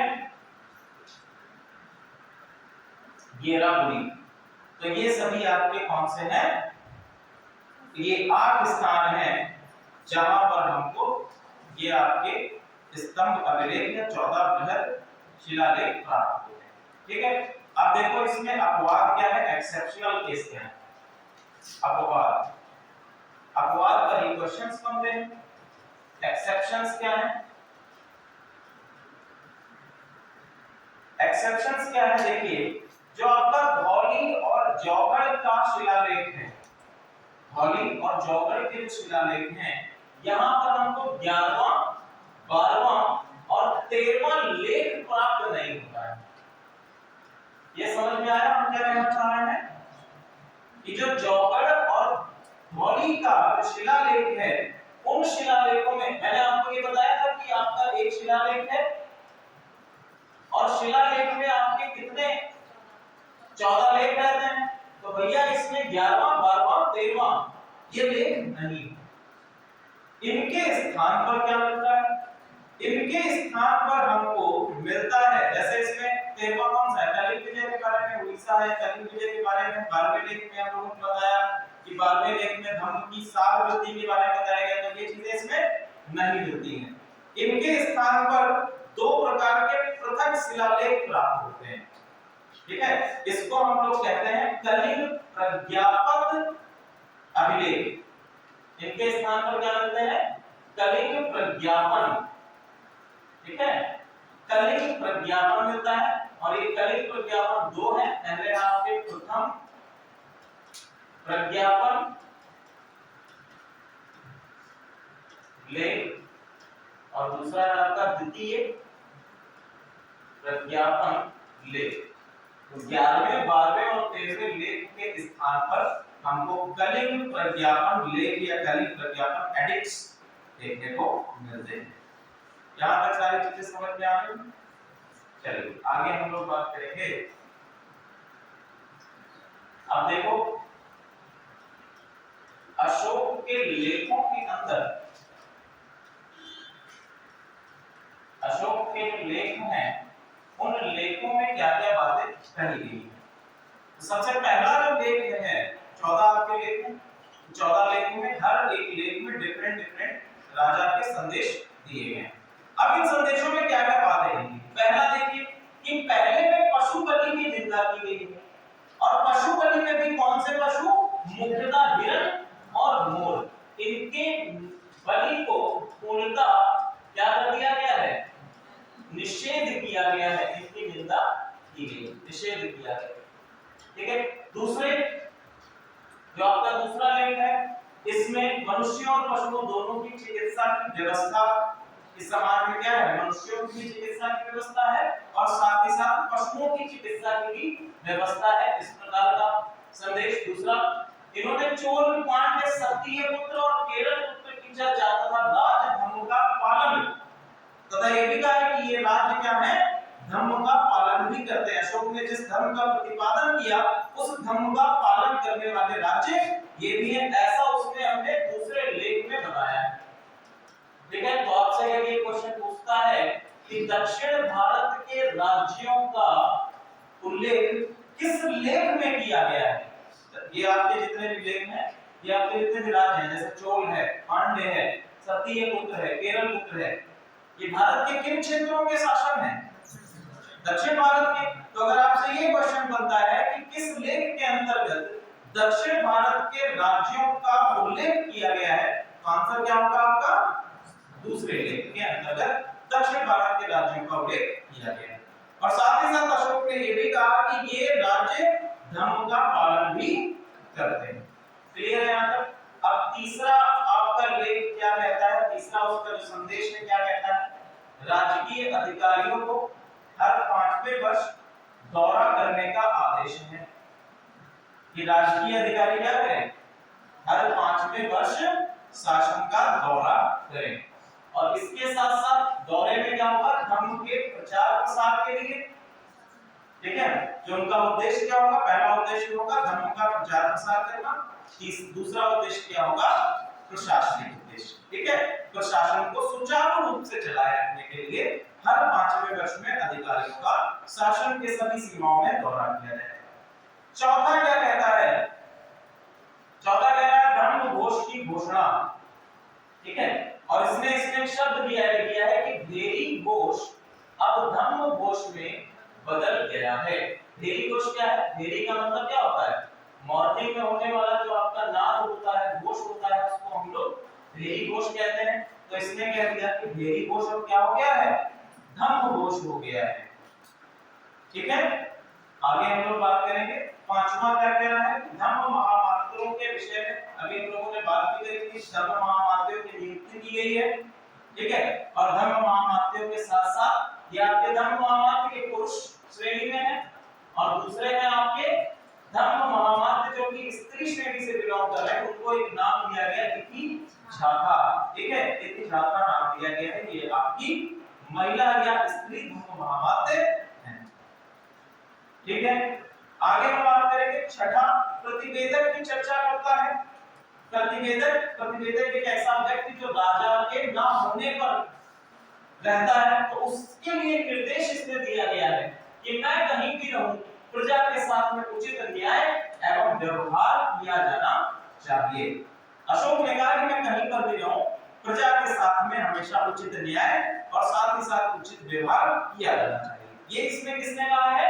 छठे लेख में कहा है। सातवां लेख सभी संप्रदायों के लिए सहिष्णुता का उल्लेख करता है।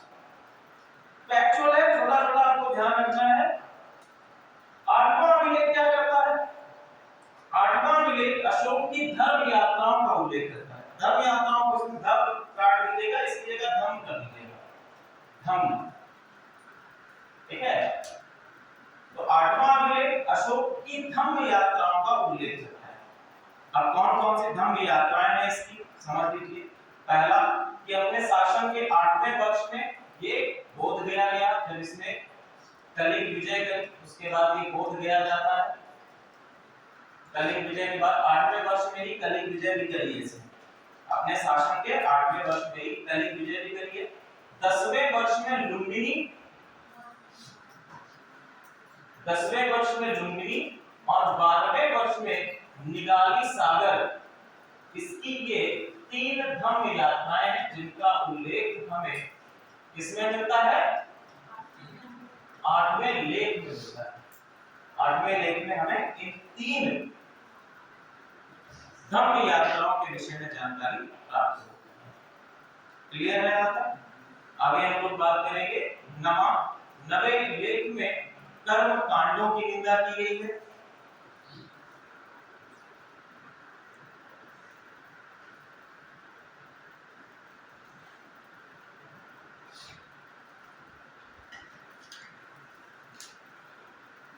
कर्म कांडों की निंदा की गई है। साथ ही साथ इसमें एक और पॉइंट लिख लीजिएगा,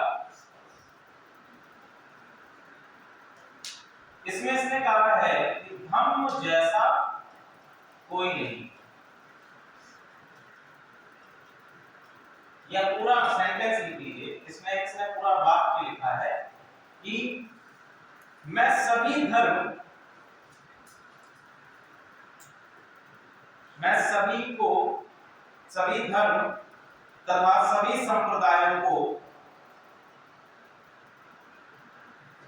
सभी धर्म तथा सभी संप्रदायों को धम्म को मानने के लिए, धम्म को मानने के लिए बाध्य नहीं करता हूं। धम्म को मानने के लिए बाध्य नहीं करता हूं,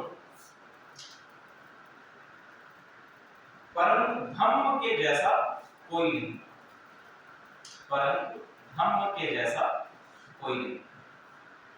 ठीक है, तो जो भी डिफरेंट आपके धर्म और संप्रदाय उस समय मौर्य काल के दौरान थे, उन सभी धर्म और संप्रदायों के लिए इसने कहा कि आप लोगों के लिए बाध्यकारी नहीं है कि आप धर्म को माने, लेकिन मेरे अनुसार धर्म के जैसा कोई और संप्रदाय नहीं। तो इस समय हम देखेंगे कि जैन संप्रदाय भी था, वैष्णव संप्रदाय भी था, शैव संप्रदाय भी आपको देखने को मिलेगा इस समय पर।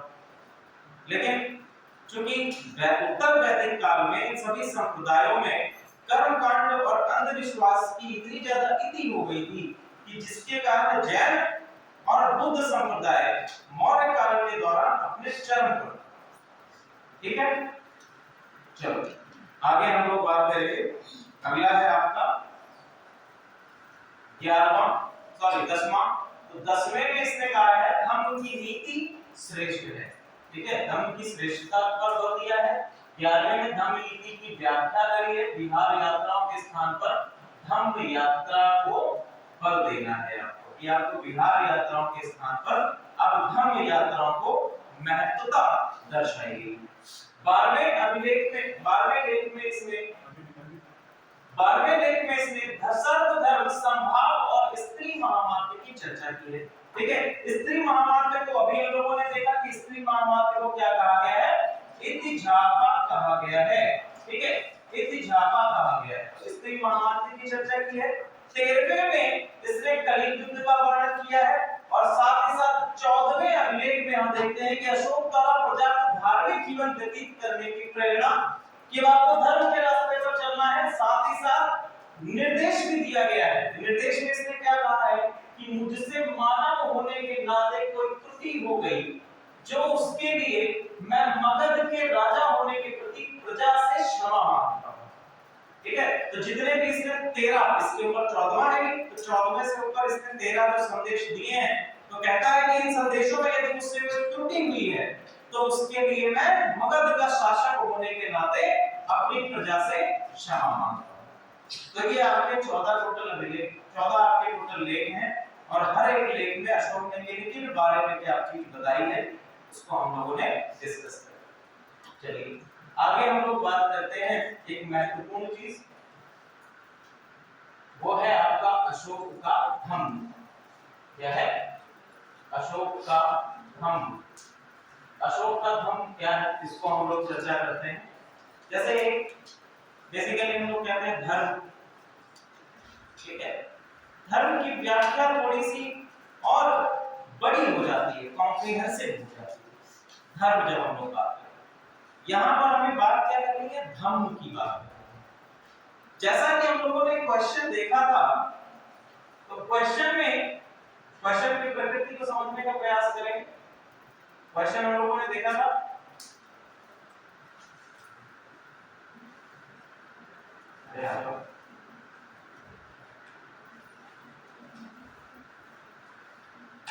ठीक है, तो इसमें क्वेश्चन में बताया गया है कि एक सी ऑप्शन अगर आप देख पा रहे होंगे कि उस समय के अधिकांश संप्रदायों के सिद्धांतों के अनुरूप नैतिकता की व्यवस्था, ठीक है, तो हम कहेंगे कि नैतिकता की व्यवस्था या फिर बौद्ध धर्म के सिद्धांतों का निचोड़, एक ये भी तो चीज था कि बौद्ध धर्म के सिद्धांत, तो जब आप धर्म की बात करेंगे तो कई सारे बौद्ध, लेकिन अशोक ने इस चीज को सिरे से खारिज किया है कि ये बौद्ध धर्म से किसी प्रकार से रिलेटेड नहीं है।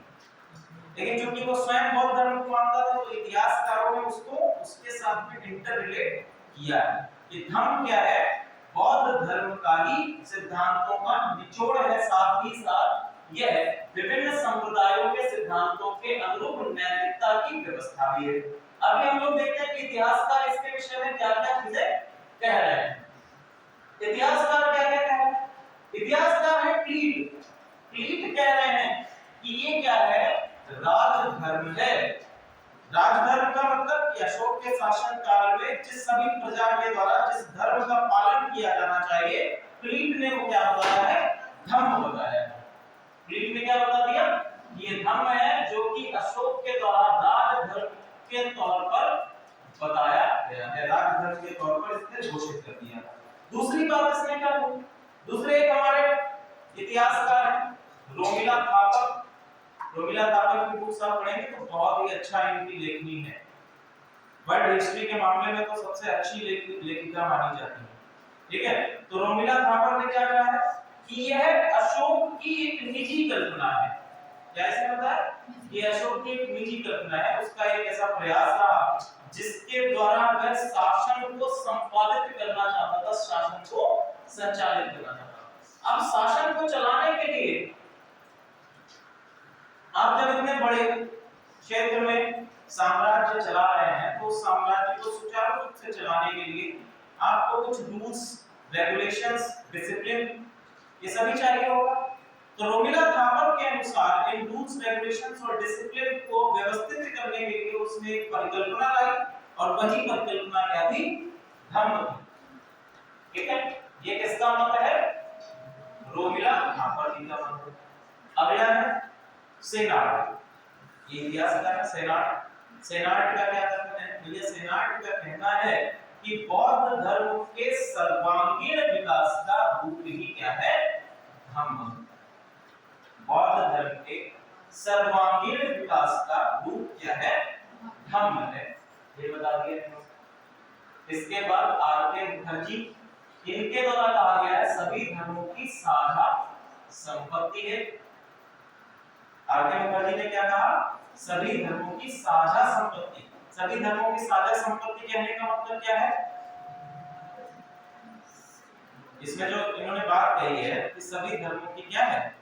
साझा संपत्ति है। तो इसका क्या अर्थ है? अभिषेक बताइए।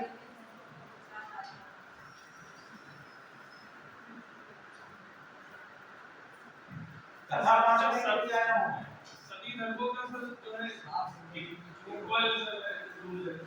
अभी क्वेश्चन का थर्ड जो ऑप्शन हम लोगों ने देखा था तो उसमें क्या कहा गया था कि सभी धर्मों के जो सिद्धांत हैं, ठीक है, उनका ही तो निचोड़ है।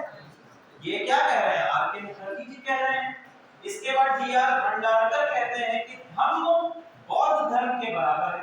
अब बौद्ध धर्म में क्या होते हैं, दो आपके पंथ निर्धारित है, पहला आपका भिक्षु, ये एक आपके क्या होगा, भिक्षु हो गए। दूसरे वो जो गृहस्थ उपासक है, दूसरे क्या है, वो जो गृहस्थ उपासक है, इसको हम लोग आगे देखेंगे इंडिया महायान उसके अंतर्गत और आपके, ठीक है, फिर बाद है उसमें देखेंगे कि क्या क्या आपके डिफरेंट निकल के आएंगे एस्पेक्ट। तो ये है। अब देखो गृहस्थ उपासकों में दो नाम आते हैं, लाहुलो वारसत्व और विमान वस्तु, ठीक है, ये आपके।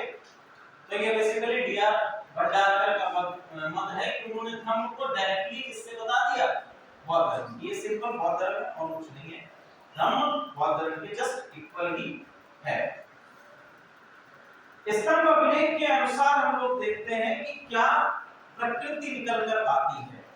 अच्छा, इस इतना हम लोगों ने कर लिया, इसके आधार पर आप लोग क्वेश्चन का आंसर दे सकते हैं।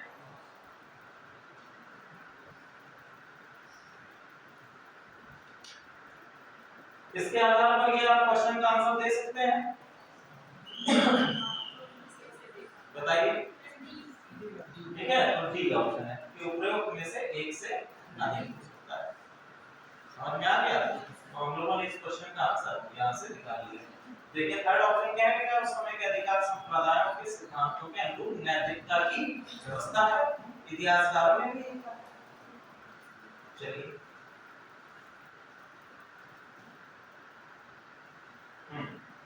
अब देखो अशोक का द्वितीय स्तंभ अभिलेख, द्वितीय स्तंभ अभिलेख में अशोक ने क्वेश्चन किया है और उसका आंसर भी दिया है। क्वेश्चन क्या है, कियमचु धम्मे, इसका अर्थ होता है कि धम्म क्या है। आंसर में क्या लिखता है, आंसर में लिखता है अपा सिल्वे बहुकयाने दयादाने सचे सोचे मार्गे। सर कंप्यूटर से क्या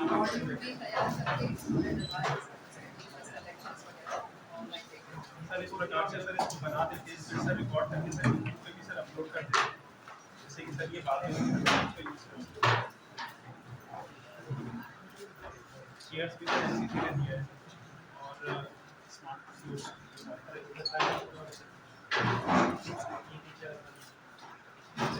क्या नाम है? सुशील।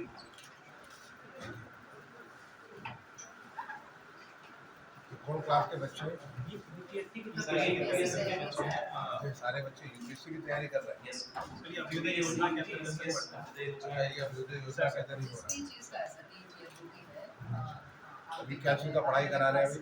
सर अभी Indian national TV scheme history करा रहे हैं, इससे जो यूजिंग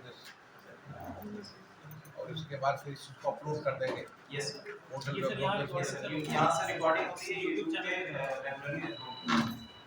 चैनल पे डाल देंगे। यस और वो सारे बच्चे कभी भी एक्सेस कर सकते हैं। यस होने का क्या ऐसा है कि जो अभिनय की गैप्स है उसी को प्लानिंग करना है, रहने की व्यवस्था, आपका कंटेंट सर इनफैक्ट सर यहाँ के लिए सर एक्चुअली इम्पैक्टफुल बनाने की कोशिश कर रहे हैं। Sir last time sir ma'am ने सजेस्ट किया था सर, तो जैसा चेयर वगैरह सब हो गया सर, तब सर यहाँ पे सर शिवनाथ से सर हम लोग sir we are trying to collaborate with और उनके साथ और फिजिक्स वाला के साथ we are trying to collaborate और पूरा जो जीआईसी है सर उनके जो अच्छे बच्चे थे we are trying to improve them कि सर वो आजकल बच्चे को कैसे वहाँ पे सर अटेंडेंस उनकी बहुत थिन रह रही है और सर बाहर से वो कोचिंग से पढ़ रहे हैं।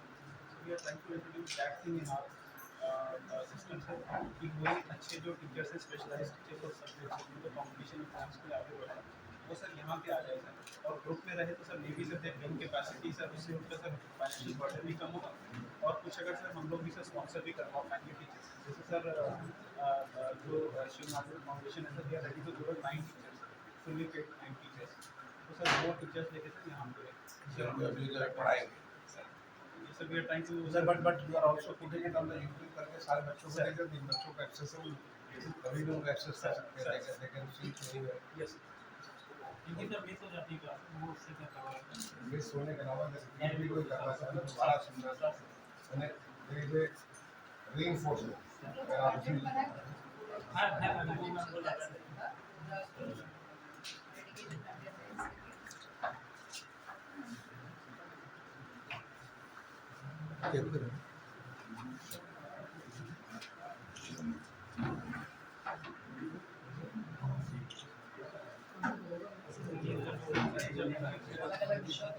किधर शुरुआत हो रही है वो भी अपना से जो शुरू किया वो है ब्रेक के लिए आपके बिजनेस में चल रहा है मेरे बिजनेस में चल रहा है सब ब्रेक में तो डिसाइड की होती जाएगी तो उसमें कोई वो नहीं थोड़ा तो कर लेंगे will also moderate the content थोड़ा और उसको बेटर करेंगे वो है बना है तेरा तो जैसे लेक्चर होंगे तो सीमेंट दिख रहा है तो मतलब मैंने स्किल हो जाएंगे एक बार या डिस्ट्रीज में मारा मैं ठीक और तक कर लिया तो भी अच्छा जो बाइंडिंग वगैरह करेंगे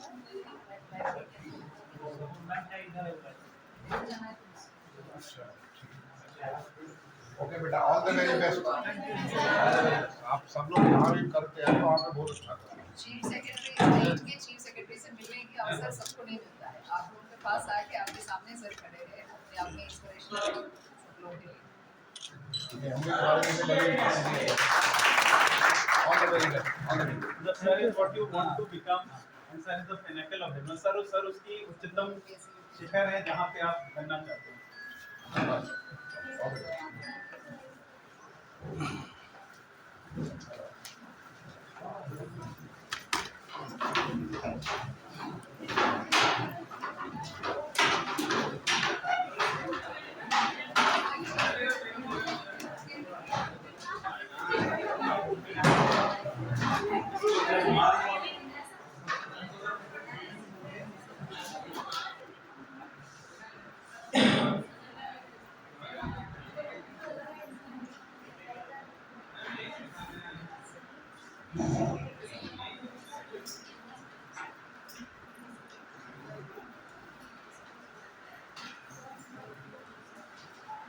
चलो तो भैया देखो द्वितीय स्तंभ अभिलेख में ये बोल रहा है कियमचु धम्मे।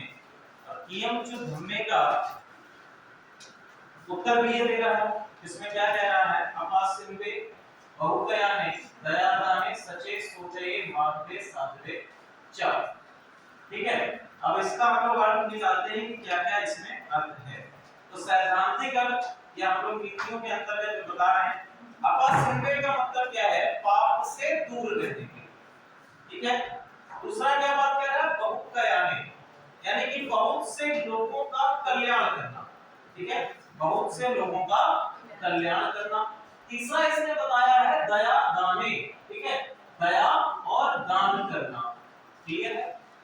चौथा सचे सोचे, सच बोलना और शुद्धता रखना। फिर है माधवे यानी गदता रखना और साधवे साधुता रखना। तो ये चीजें बताई गई हैं किसके अंतर्गत? आपके धम्म के बारे में बताई गई कि धम्म क्या है।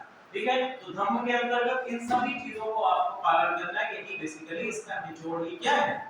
धम्म है। ठीक है, इसके साथ साथ जो आपका तृतीय स्तंभ अभिलेख है, इसमें धम्म में कुछ और चीजों को ऐड किया गया है। इसमें कहा गया है कि स्वयं को नकारात्मक तत्वों से दूर रखिए। और नकारात्मक तत्व कौन-कौन से बताए गए हैं? पहला चंडये, निष्ठुरिये, क्रोधे, माने, ईर्ष्या। ठीक है, इन चीजों से आपको क्या करना है? दूर रहना है। कौन सी चीजें बताई गई हैं? चंडे या कह सकते हैं कि बैड या सैडिस्टिक बिहेवियर, यानी ऐसा बिहेवियर जिसके अंतर्गत आप बैड सैडिस्टिक बिहेवियर,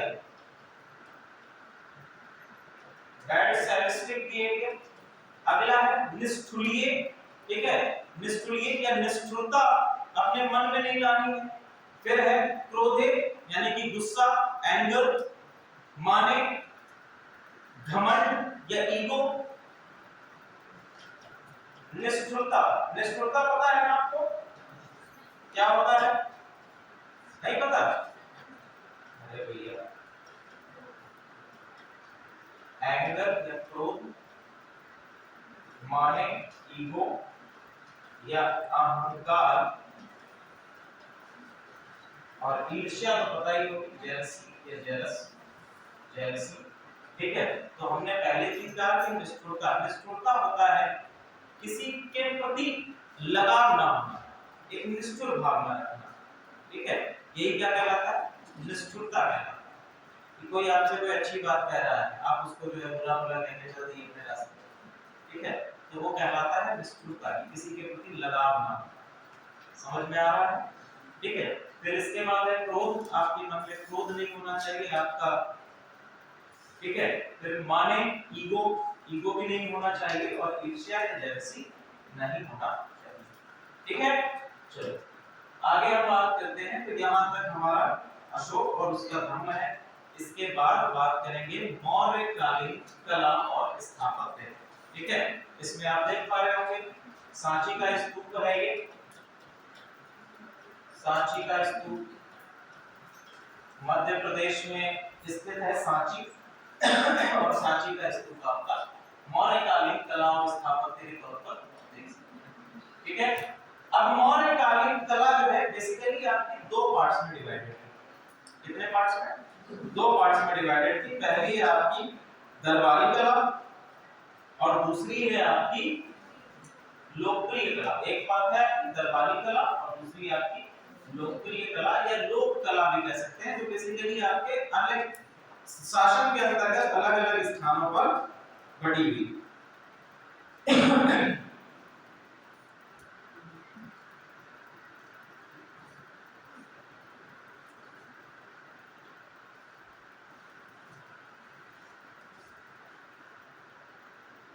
ठीक, दरबारी कला के अंतर्गत किन किन चीजों का निर्माण किया जा रहा है? दरबारी कला के अंतर्गत सबसे पहले महल, स्तंभ और स्तूप।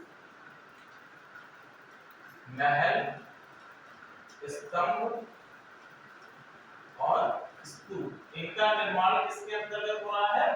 दरबारी कला के अंतर्गत हो रहा है।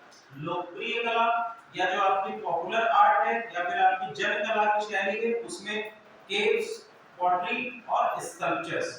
केव्स यानी कि गुफाओं का निर्माण, पॉटरी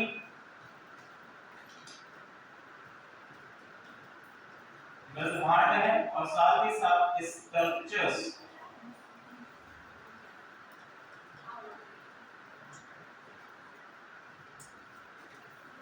इनका हमें निर्माण कार्य देखने को मिलता है। ठीक है, तो बेसिकली अगर महल का निर्माण कार्य होगा, स्तंभों का निर्माण कार्य होगा, तो ये किसके द्वारा कराया जाएगा? शासक के द्वारा कराया जाएगा। और शासक के दरबार में आर्किटेक्ट हैं, उनके द्वारा ही किया जाएगा। तो इसको हम लोग दरबारी कला के अंतर्गत रखते हैं। ठीक है, मौर्य दरबार कला में मौर्य शासकों द्वारा राजनीतिक और धार्मिक कारणों से शुरू गए वास्तुशिल्प, जिसमें स्तंभ, स्तूप और महलों के रूप में लागू होता है। तो यहाँ पर हम देखा स्तंभ है, स्तूप है और महल है।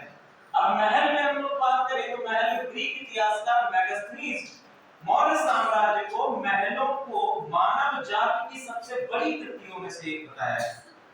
ठीक है, ये क्या बताया है? मौर्य साम्राज्य के जो महल हैं मानव जातियों की बड़ी कृतियों में से एक है। साथ ही साथ पाहियान ने इनके महलों को ईश्वर प्रदत्त स्मारक के तौर पर बात किया। क्या कहा है कि ये ईश्वर प्रदत्त स्मारक है। फारसी प्रभाव भी है महलों, और यहाँ हम कह सकते हैं वास्तुकला में फारसी प्रभाव भी है। फारसी प्रभाव, चंद्रगुप्त मौर्य का महल ईरान के परसेपोलिस में एकिमेनिड एम्पायर जो था, एकिमेनिड एम्पायर के बारे में लोगों ने पढ़ा भी था, जिसमें कि साइलस है, डारियस प्रथम है, सेकंड है, थर्ड है। ठीक है, एकिमेनिड एम्पायर में था। तो यहाँ के महलों से प्रेरित भी था। सामग्री कौन कौन सी उपयोग की जाने वाली है? तो मौर्य लकड़ी जो है, लकड़ी का एक ही है, ये बेसिकली आपकी टीक की लकड़ी होती थी, जिसको हम लोग कहते हैं देवदार। तो देवदार की लकड़ी का प्रयोग मुख्य रूप से महलों की निर्माण कला शैली में किया जा रहा है। और भारत के क्षेत्रों से टीक जो है आपके पर्शियन रीजन और ग्रीक रीजन में भी जाता है। उदाहरण के तौर पर पाटलिपुत्र में मौर्य राजधानी, कुम्हरार में अशोक का महल, चंद्रगुप्त मौर्य का महल, ये आपके कुछ बात करते हैं स्तंभों की। अशोक स्तंभ क्या हो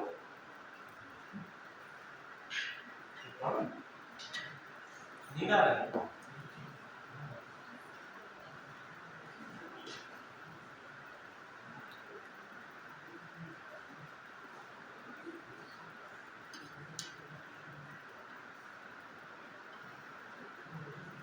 चलिए स्तंभों की बात करें तो ये बेसिकली आप लोग देख पा रहे होंगे अशोक स्तंभ। अशोक स्तंभ जो है वर्तमान समय में ये पूरा स्तंभ बचा नहीं, ठीक है। टाइम के अनुसार धीरे धीरे ये स्तंभ जो है इसके भग्नावशेष बचे हुए हैं। ये जो आपका ऊपरी स्तर पर ये देख पा रहे हैं केवल यही जो है अलग हो चुका है और बाकी स्तंभ भी टूट चुका है। ये बेसिकली उसका एक छाया चित्र है जिसके माध्यम से हम समझने का प्रयास करेंगे कि स्तंभ की प्रकृति किस प्रकार की है, ठीक है। तो समस्त राज्यों के अंतर्गत ये स्तंभ आपके दर्शाए हैं। कुछ फोटोज करके हाँ हमारे भी कर लेना।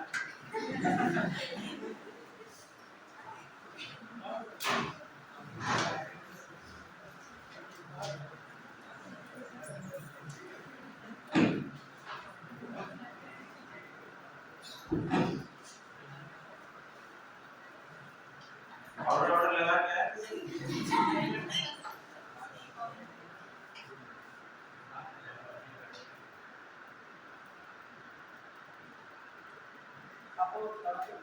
हाँ ऐसे हो गया।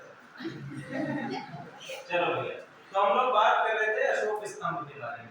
तो अशोक स्तंभ के जो मुख्य हम लोग बात करेंगे कि अशोक स्तंभ मुख्यतः मगध के क्षेत्रों के अलग अलग रीजन्स में प्राप्त होते हैं।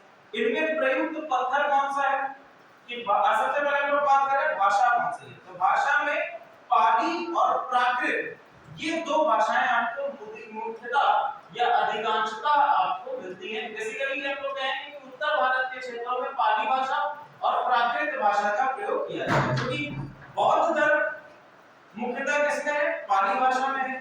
तो पाली भाषा से संबंधित जितने भी आपके इंस्क्रिप्शंस रहेंगे वो सभी आपके इसमें देखने को मिलेंगे। इसके साथ साथ ग्रीक और अरामाइक भाषा में भी इसको लिखा गया है।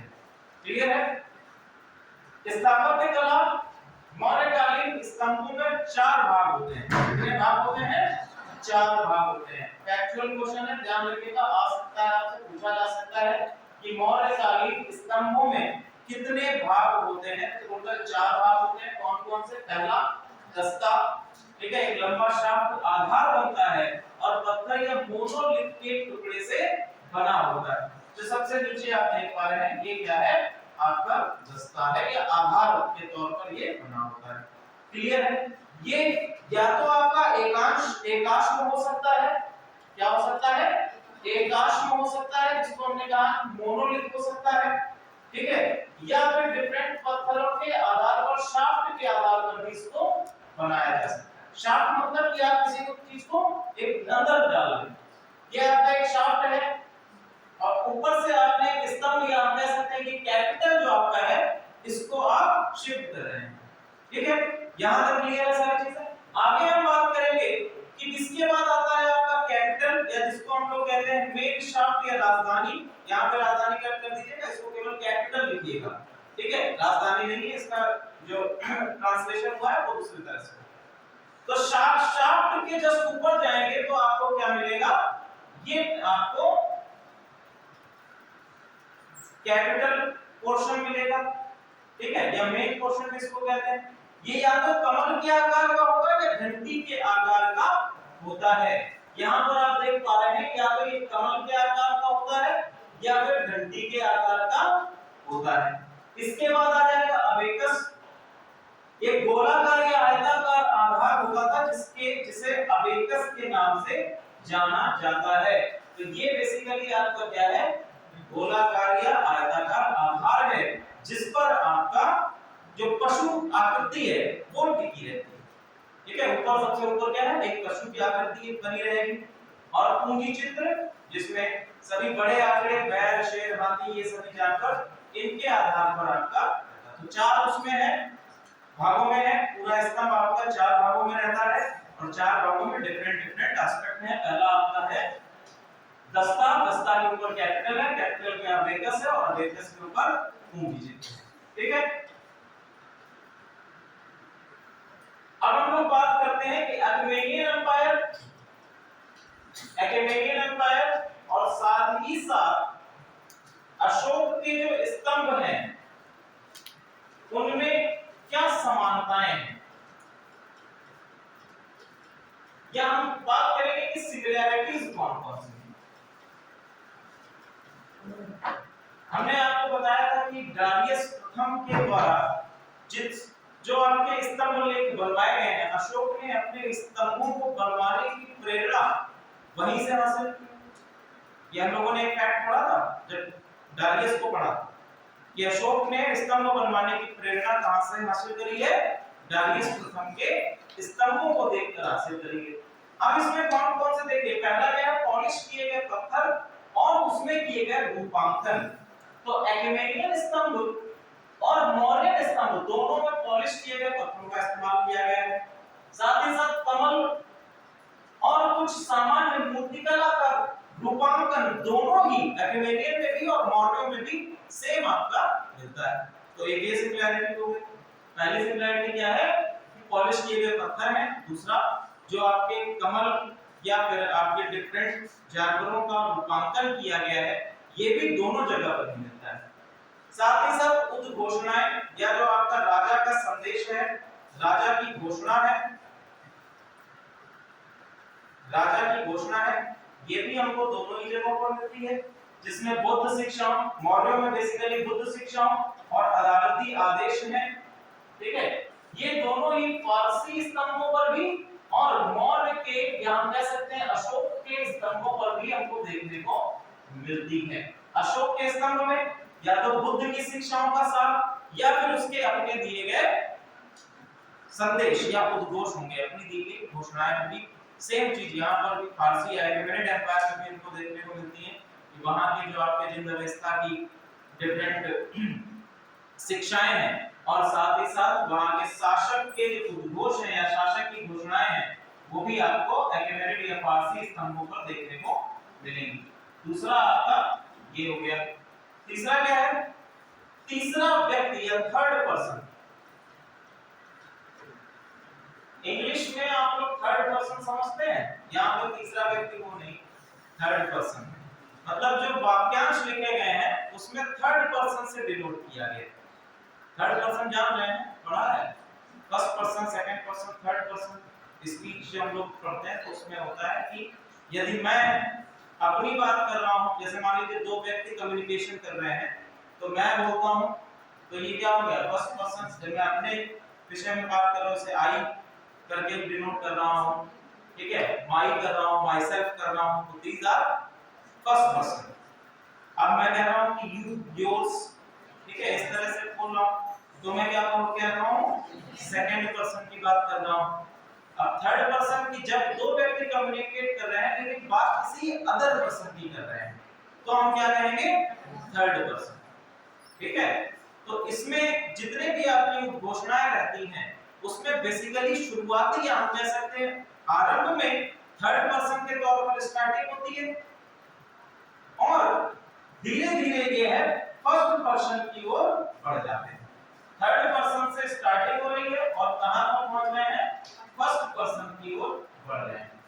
यानी एक व्यक्ति कम्युनिकेट करना जब शुरू कर रहा है तो बेसिकली किसी थर्ड पर्सन के बारे में बात कर रहा है और धीरे धीरे वो अपने स्तर पर आ रहा है। क्लियर है यहाँ तक? चलिए, तो ये आपकी कुछ समानताएं हैं जो कि हमें फारसी और साथ ही साथ मॉडर्न काल में देखने को मिलती है। आगे हम देखेंगे समानताएं तो हो गई, अंतर क्या है। एक्यूमेनियन और साथ ही साथ आपके मौर्य वंश के जितने भी स्तंभ अभिलेख हैं उनमें क्या अंतर मिलते हैं। तो बेसिकली कैपिटल फिगर या जो आपका बीच का हम लोगों ने शाफ्ट बोला था कैपिटल फिगर, उसमें क्या डिफरेंस मिलता है, यह कुमारक हॉल के मौर्य स्तंभों में अनुपस्थित है, जबकि परसेपोलिस के स्तंभों में विस्तृत कैपिटल फिगर देखने को मिलता है। तो यहाँ पर आप देख पा रहे हैं ये आपका जो कैपिटल फिगर है ये परसेपोलिस के महल का है। तो हम लोग देख पा रहे हैं कि कैपिटल फिगर कितना ज्यादा विस्तृत आपका बनाया गया है। सबसे ऊपर जो आपका है, ठीक है, उसको अधिक विस्तृत बनाया गया है। साथ ही साथ मौर्य कमल का आकार पारसी स्तंभ से अलग है, भिन्न है, ठीक है। स्तंभ की सतह की बात करें, अधिकांश पारसी स्तंभों की सतह नुकीली और मुड़ी हुई होती है, जबकि मौर्यकालीन स्तंभों की सतह चिकनी होती है। वास्तुशिल्प योजना की बात करें, एक्विमिनेट स्तंभ आमतौर पर कुछ बड़ी वास्तुशिल्प योजना का हिस्सा थे और थोड़ा जटिल थे, जबकि अशोक के स्तंभ सरल और स्वतंत्र स्मारक थे। तो सिंपल कह सकते हैं कि एक्विमिनेट एम्पायर के स्तंभ जटिल है और अशोक के स्तंभ क्या है, सरल और स्वतंत्र है, ठीक है। तो ये आपका एक अंतर हो गया। दस्ते की बात करें तो मौर्य शाफ्ट के विपरीत जो मोनोलिथ एक टुकड़े से बने होते थे, फारसी एक्विमिनेट शाफ्ट पत्थरों के अलग-अलग खंडों से बने होते थे। तो कह सकते हैं कि मौर्य स्तंभ जो है उसमें आपका जो दस्ता है वो कैसे बना है, एकाश्म से बना है, यानी मोनोलिथ है, और फारसी जो है उसमें कई सारे पत्थरों के खंडों का इस्तेमाल किया गया है, अलग-अलग खंडों से बने हुए। तो ये बेसिकली डिफरेंस है। जब आप इस डिफरेंस को करेंगे तो सिंपल क्या करेंगे, एक इधर लिख लेंगे, यहां पर आपको लिख देंगे कि मौर्य कालीन स्तंभ,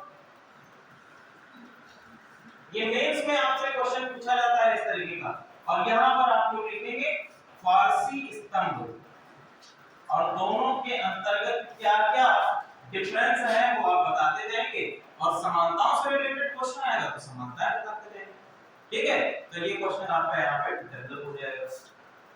आगे हम बात करें लघु स्तंभ शिलालेख कौन-कौन से हैं और कहां-कहां पर हैं, ठीक है। लघु स्तंभ शिलालेख कौन-कौन से हैं।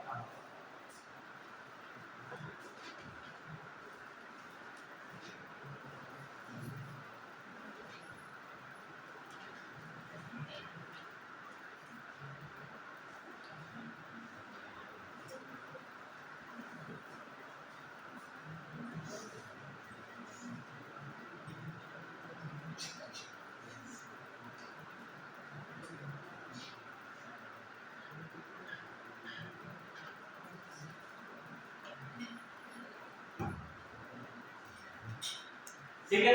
अब देखो लघु स्तंभ शिलालेख में सबसे पहला है आपका रुम्मिनदेही स्तंभ शिलालेख, ठीक है। रुम्मिनदेही स्तंभ शिलालेख अभी हम लोगों ने पढ़ा है। रुम्मिनदेही स्तंभ शिलालेख कहां पर है, लुम्बिनी में स्थित है, ठीक है। इसमें इसकी पत्नी का भी नाम मिलता है, साथ ही साथ कई सारी और जानकारियां हमको इससे प्राप्त होती हैं।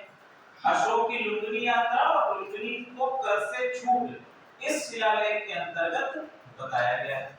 अगला है आपका निगाली सागर स्तंभ शिलालेख, ये कहां पर है, नेपाल में है, और इसमें उल्लेख क्या किया गया है कि अशोक ने बुद्ध कोंकमन के स्तूप की ऊंचाई को दुगना कर दिया है, ठीक है। एक आपका स्तूप है कोंकमन का स्तूप, ये बौद्ध स्तूप है, और इसकी ऊंचाई को दुगना कर दिया, ये बताया किसमें गया है, निगाली सागर अभिलेख में बताया गया है। स्तंभ अभिलेख की बात करें तो सारनाथ लायन कैपिटल वाराणसी के पास अशोक द्वारा धम्मचक्र प्रवर्तन या बुद्ध के पहले उपदेश की स्मृति में बनवाया गया था सारनाथ का लायन कैपिटल, या बेसिकली हम कहें कि यही जो आपका लायन कैपिटल है यही भारत का राष्ट्रीय चिन्ह है, जो कि सारनाथ से है,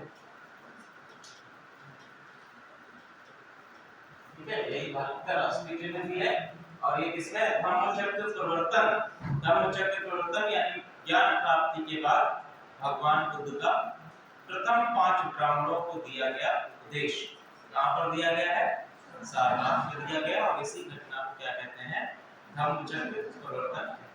क्लियर, चलिए अगला है आपका वैशाली स्तंभ बिहार, यहाँ पर एक सिंह की इसमें बताया गया है और शिलालेख इसमें नहीं है, ठीक है।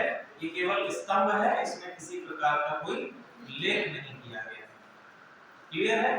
इसके बाद है संकिसा स्तंभ, संकिसा कहां पर है, उत्तर प्रदेश में है, ठीक है। उत्तर प्रदेश के क्षेत्रों में संकिसा है, मैनपुरी के आसपास, मैनपुरी से पहले पड़ जाता है। जब फैजाबाद से थोड़ा आगे बढ़ेंगे तो फिर आगे आपको संकिसा मिलेगा। फिर है लौरिया नंदनगढ़, चंपारण बिहार में है। लौरिया अराराज ये भी चंपारण बिहार में है। इलाहाबाद स्तंभ या प्रयागराज स्तंभ ये आपका उत्तर प्रदेश में। ठीक है, स्तूप के बारे में बात करते हैं कि स्तूप क्या है। क्या वो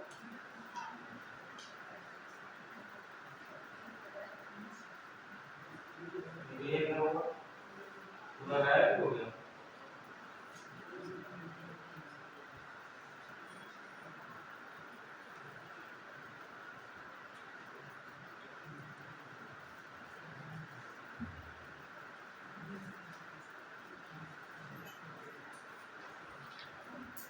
तैयारी कर रहे हो तुमको, खाली घूम फिर रहे हो।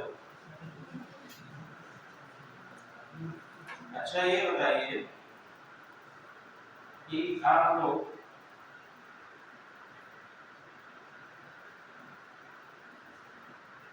टाइम टेबल बना लिया? तो जिसमें हम कह रहे हैं कि टाइम टेबल बना के लाइएगा, लाए हो? चलो वो एक बालक जो है थोड़ा आपको बताया कि टाइम टेबल क्या बनाया है।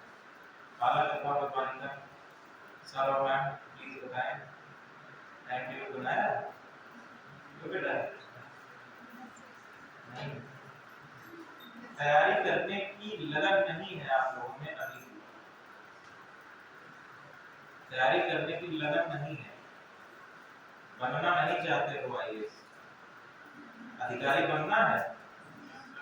वो एक नाटक आता था ना अफसर बिटिया, ठीक है, तो अफसर बिटिया बनना है कि नहीं बनना है, कि पौराणिक बिटिया बनना है।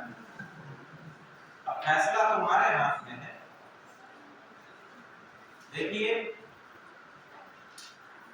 जब यूपीएससी के लिए आप लोग उठ चुके हैं तो ये भैया एक ऐसी जगह है जहां पर समय क्या होता है, सबसे कीमती वस्तु होती है जीवन की। ठीक है, जहां समय जिस गति से उड़ता है आपको पता भी नहीं चलेगा। कब तैयारी में एक वर्ष पूरा बीत जाता है, एग्जाम आ जाता है, एग्जाम आने के बाद परीक्षा फल भी आ जाता है और पता नहीं चलता है। और जब परीक्षा फल में सिलेक्शन नहीं होता है तो उस स्थिति में जो आप पिछले 12 महीने अपने इन्वेस्ट कर चुके हो वो तो वापस नहीं आएंगे। और फिर प्रयत्न ये करना होता है कि आगे आने वाले 12 महीने और लगाने, क्योंकि एग्जाम तो 12 महीने के बाद ही होगा ना, एग्जाम तो साल में एक ही बार होगा। एक साल आपका पूरा चला जाएगा और पता भी नहीं चलेगा और टाइम हम लोग निकाल चुके हैं। और पारिवारिक परिदृश्य सबके साथ में समान होता नहीं, समस्याएं हमेशा बनी रहती है और उन्हीं समस्याओं का हल खोजने के लिए हम लोग प्रतियोगी परीक्षाओं की तैयारी करते हैं। प्रतियोगी परीक्षाओं की तैयारी क्यों कर रहे हैं? क्योंकि सबके बाप दादा का बिजनेस तो है, ना ही कोई इतनी अधिक कृषि है कि उनसे इतनी उपज हो रही है कि हम आसानी से घर बैठे खा सकते हैं। कृषि भी करेंगे तो उसके लिए मेहनत करनी पड़ेगी और चूंकि अब पढ़ लिख चुके हैं तो कृषि तो कर नहीं पाएंगे। ठीक है, तो जब आप लोग परीक्षा में उतर चुके हैं तो उसके लिए एक साल अपना तन मन धन से लगा दीजिए। धन नहीं लगा सकते तन मन लगा दीजिए, बाकी तो हम लोग हैं ही। तन मन जब लगा देंगे, पूरी तरह से अपने आप को परीक्षा में लगा देंगे तो आप बिल्कुल रिजल्ट तक पहुंच जाएंगे। ठीक है, और जब रिजल्ट तक पहुंचेंगे तब आपको ये एहसास होगा कि हमने क्या हासिल किया है। अभी आपको ये एहसास नहीं है कि क्या हासिल किया जाता है एग्जामिनेशन को पास करने के बाद। अभी उस चीज को आप समझ नहीं पा रहे हैं।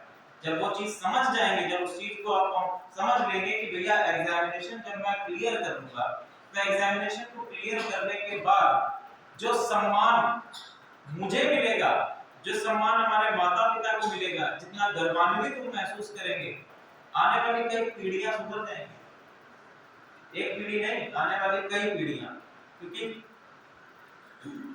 कभी भी आप लोग पढ़े, गरीबी क्या है, इकोनॉमिक्स का ही तो टॉपिक है, अर्थव्यवस्था का टॉपिक है। और जिस प्रकार से अर्थव्यवस्था साइक्लिक होती है नेचर में, उसी तरह से अर्थव्यवस्था के जितने भी आप लोग टॉपिक उठाकर देखेंगे, जितने भी फैक्ट उठाकर देखेंगे, कंसेप्ट उठाकर देखेंगे, सभी साइक्लिक नेचर में होते हैं, चक्रीय प्रभाव होते हैं। मुद्रास्फीति ले लो, चक्रीय होती है। उसी तरह से गरीबी भी क्या है, चक्रीय होती है, साइक्लिक नेचर होती है, और उस साइकिल को तोड़ना आसान नहीं होता है, उस साइकिल से बाहर निकलना आसान नहीं होता है। जो व्यक्ति, जो परिवार एक बार उस दुष्चक्र में फंस जाता है, वो फिर उससे निकल नहीं पाता है। मिडिल क्लास फैमिलीज का वो स्तर है कि घर में एक बीमारी आई और मिडिल क्लास से डायरेक्ट हम गरीबी के स्तर पर आ जाएंगे। तो इससे निकलने के लिए या तो भरसक प्रयास कर लो, या तो इस एग्जामिनेशन की तरफ देखो नहीं। ये मैं अभी बता देता हूं कि अगर प्रयास करने का पूरा मन है तब तो इसमें जाओ, क्योंकि एक सागर है, तैरना आ गया तो पार कर लोगे, तैरना नहीं आया तो डूब जाओ। अब तैरने के लिए हाथ पैर चलाने पड़ते हैं, मेहनत करनी पड़ती है, और सागर की था नहीं कि ये कितना बड़ा सागर है, ठीक है। वो बात अलग की है कि किसी को किनारा जल्दी मिल जाता है, और कुछ जो है ये डिपेंड करता है कि आप मेहनत कितनी कर रहे हैं, आप कितना समय खुद को दे रहे हैं, खुद की स्टडीज को दे रहे हैं, आप कितना समय अपनी सेल्फ स्टडीज में लगा रहे हैं, ठीक है।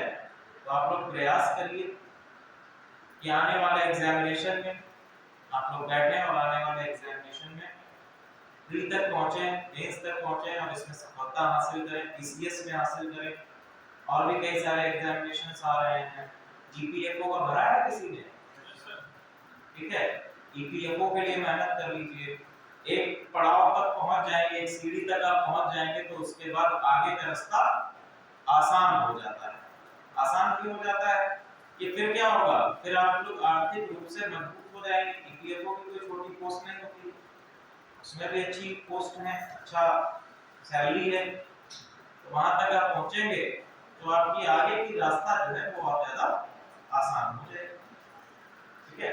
और भी डिफरेंट जो एग्जामिनेशंस आते रहे उनके लिए प्रयासरत रहिए, लेकिन लगातार मेहनत करते रहिए, रेगुलर होना बहुत आवश्यक है, अपने लिए रेगुलर हो जाओ, सेल्फ डिसिप्लिन जिसको कहते हैं, ठीक है।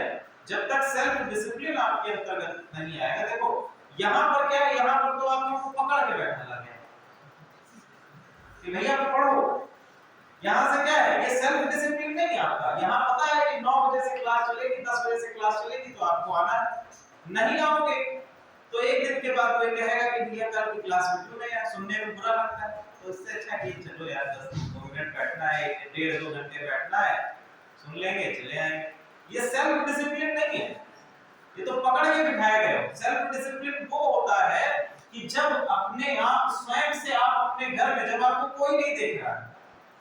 सेल्फ डिसिप्लिन क्या होता है कि जब आपको कोई नहीं देख रहा है, आप अकेले हैं, और उस समय पर आप क्या कर रहे हैं, अपने समय को किस तरह से यूटिलाइज कर रहे हैं, वहां पर आपका सेल्फ डिसिप्लिन चेक होता है। जब आपको कोई नहीं देख रहा होता, क्योंकि जब मुझे कोई नहीं देख रहा होता तब मैं मोबाइल चलाने लगता हूं, और ये सभी के साथ में होता है। चुपचाप बैठे हैं, किताब उठा के रखी है, थोड़ी देर बाद इधर फोन आ गया तो वो देखने लगे। शादी हो गई, बीवी नहीं निभा के लाया हूं क्योंकि एग्जाम है मई में, ठीक है। तो आप लोग भी इसी तरह से मेहनत करो, अपना एग्जामिनेशन के बारे में सोचो, और आगे सोचो कि हम निकल जाए, एग्जामिनेशन को निकाल लें, ठीक है। आज तक हम लोग यहीं तक करेंगे, नेक्स्ट क्लास में तब तक आप लोग रिफ्रेशमेंट ले लीजिए। नेक्स्ट क्लास में यहाँ से हम लोग इसको आगे बढ़ाएंगे।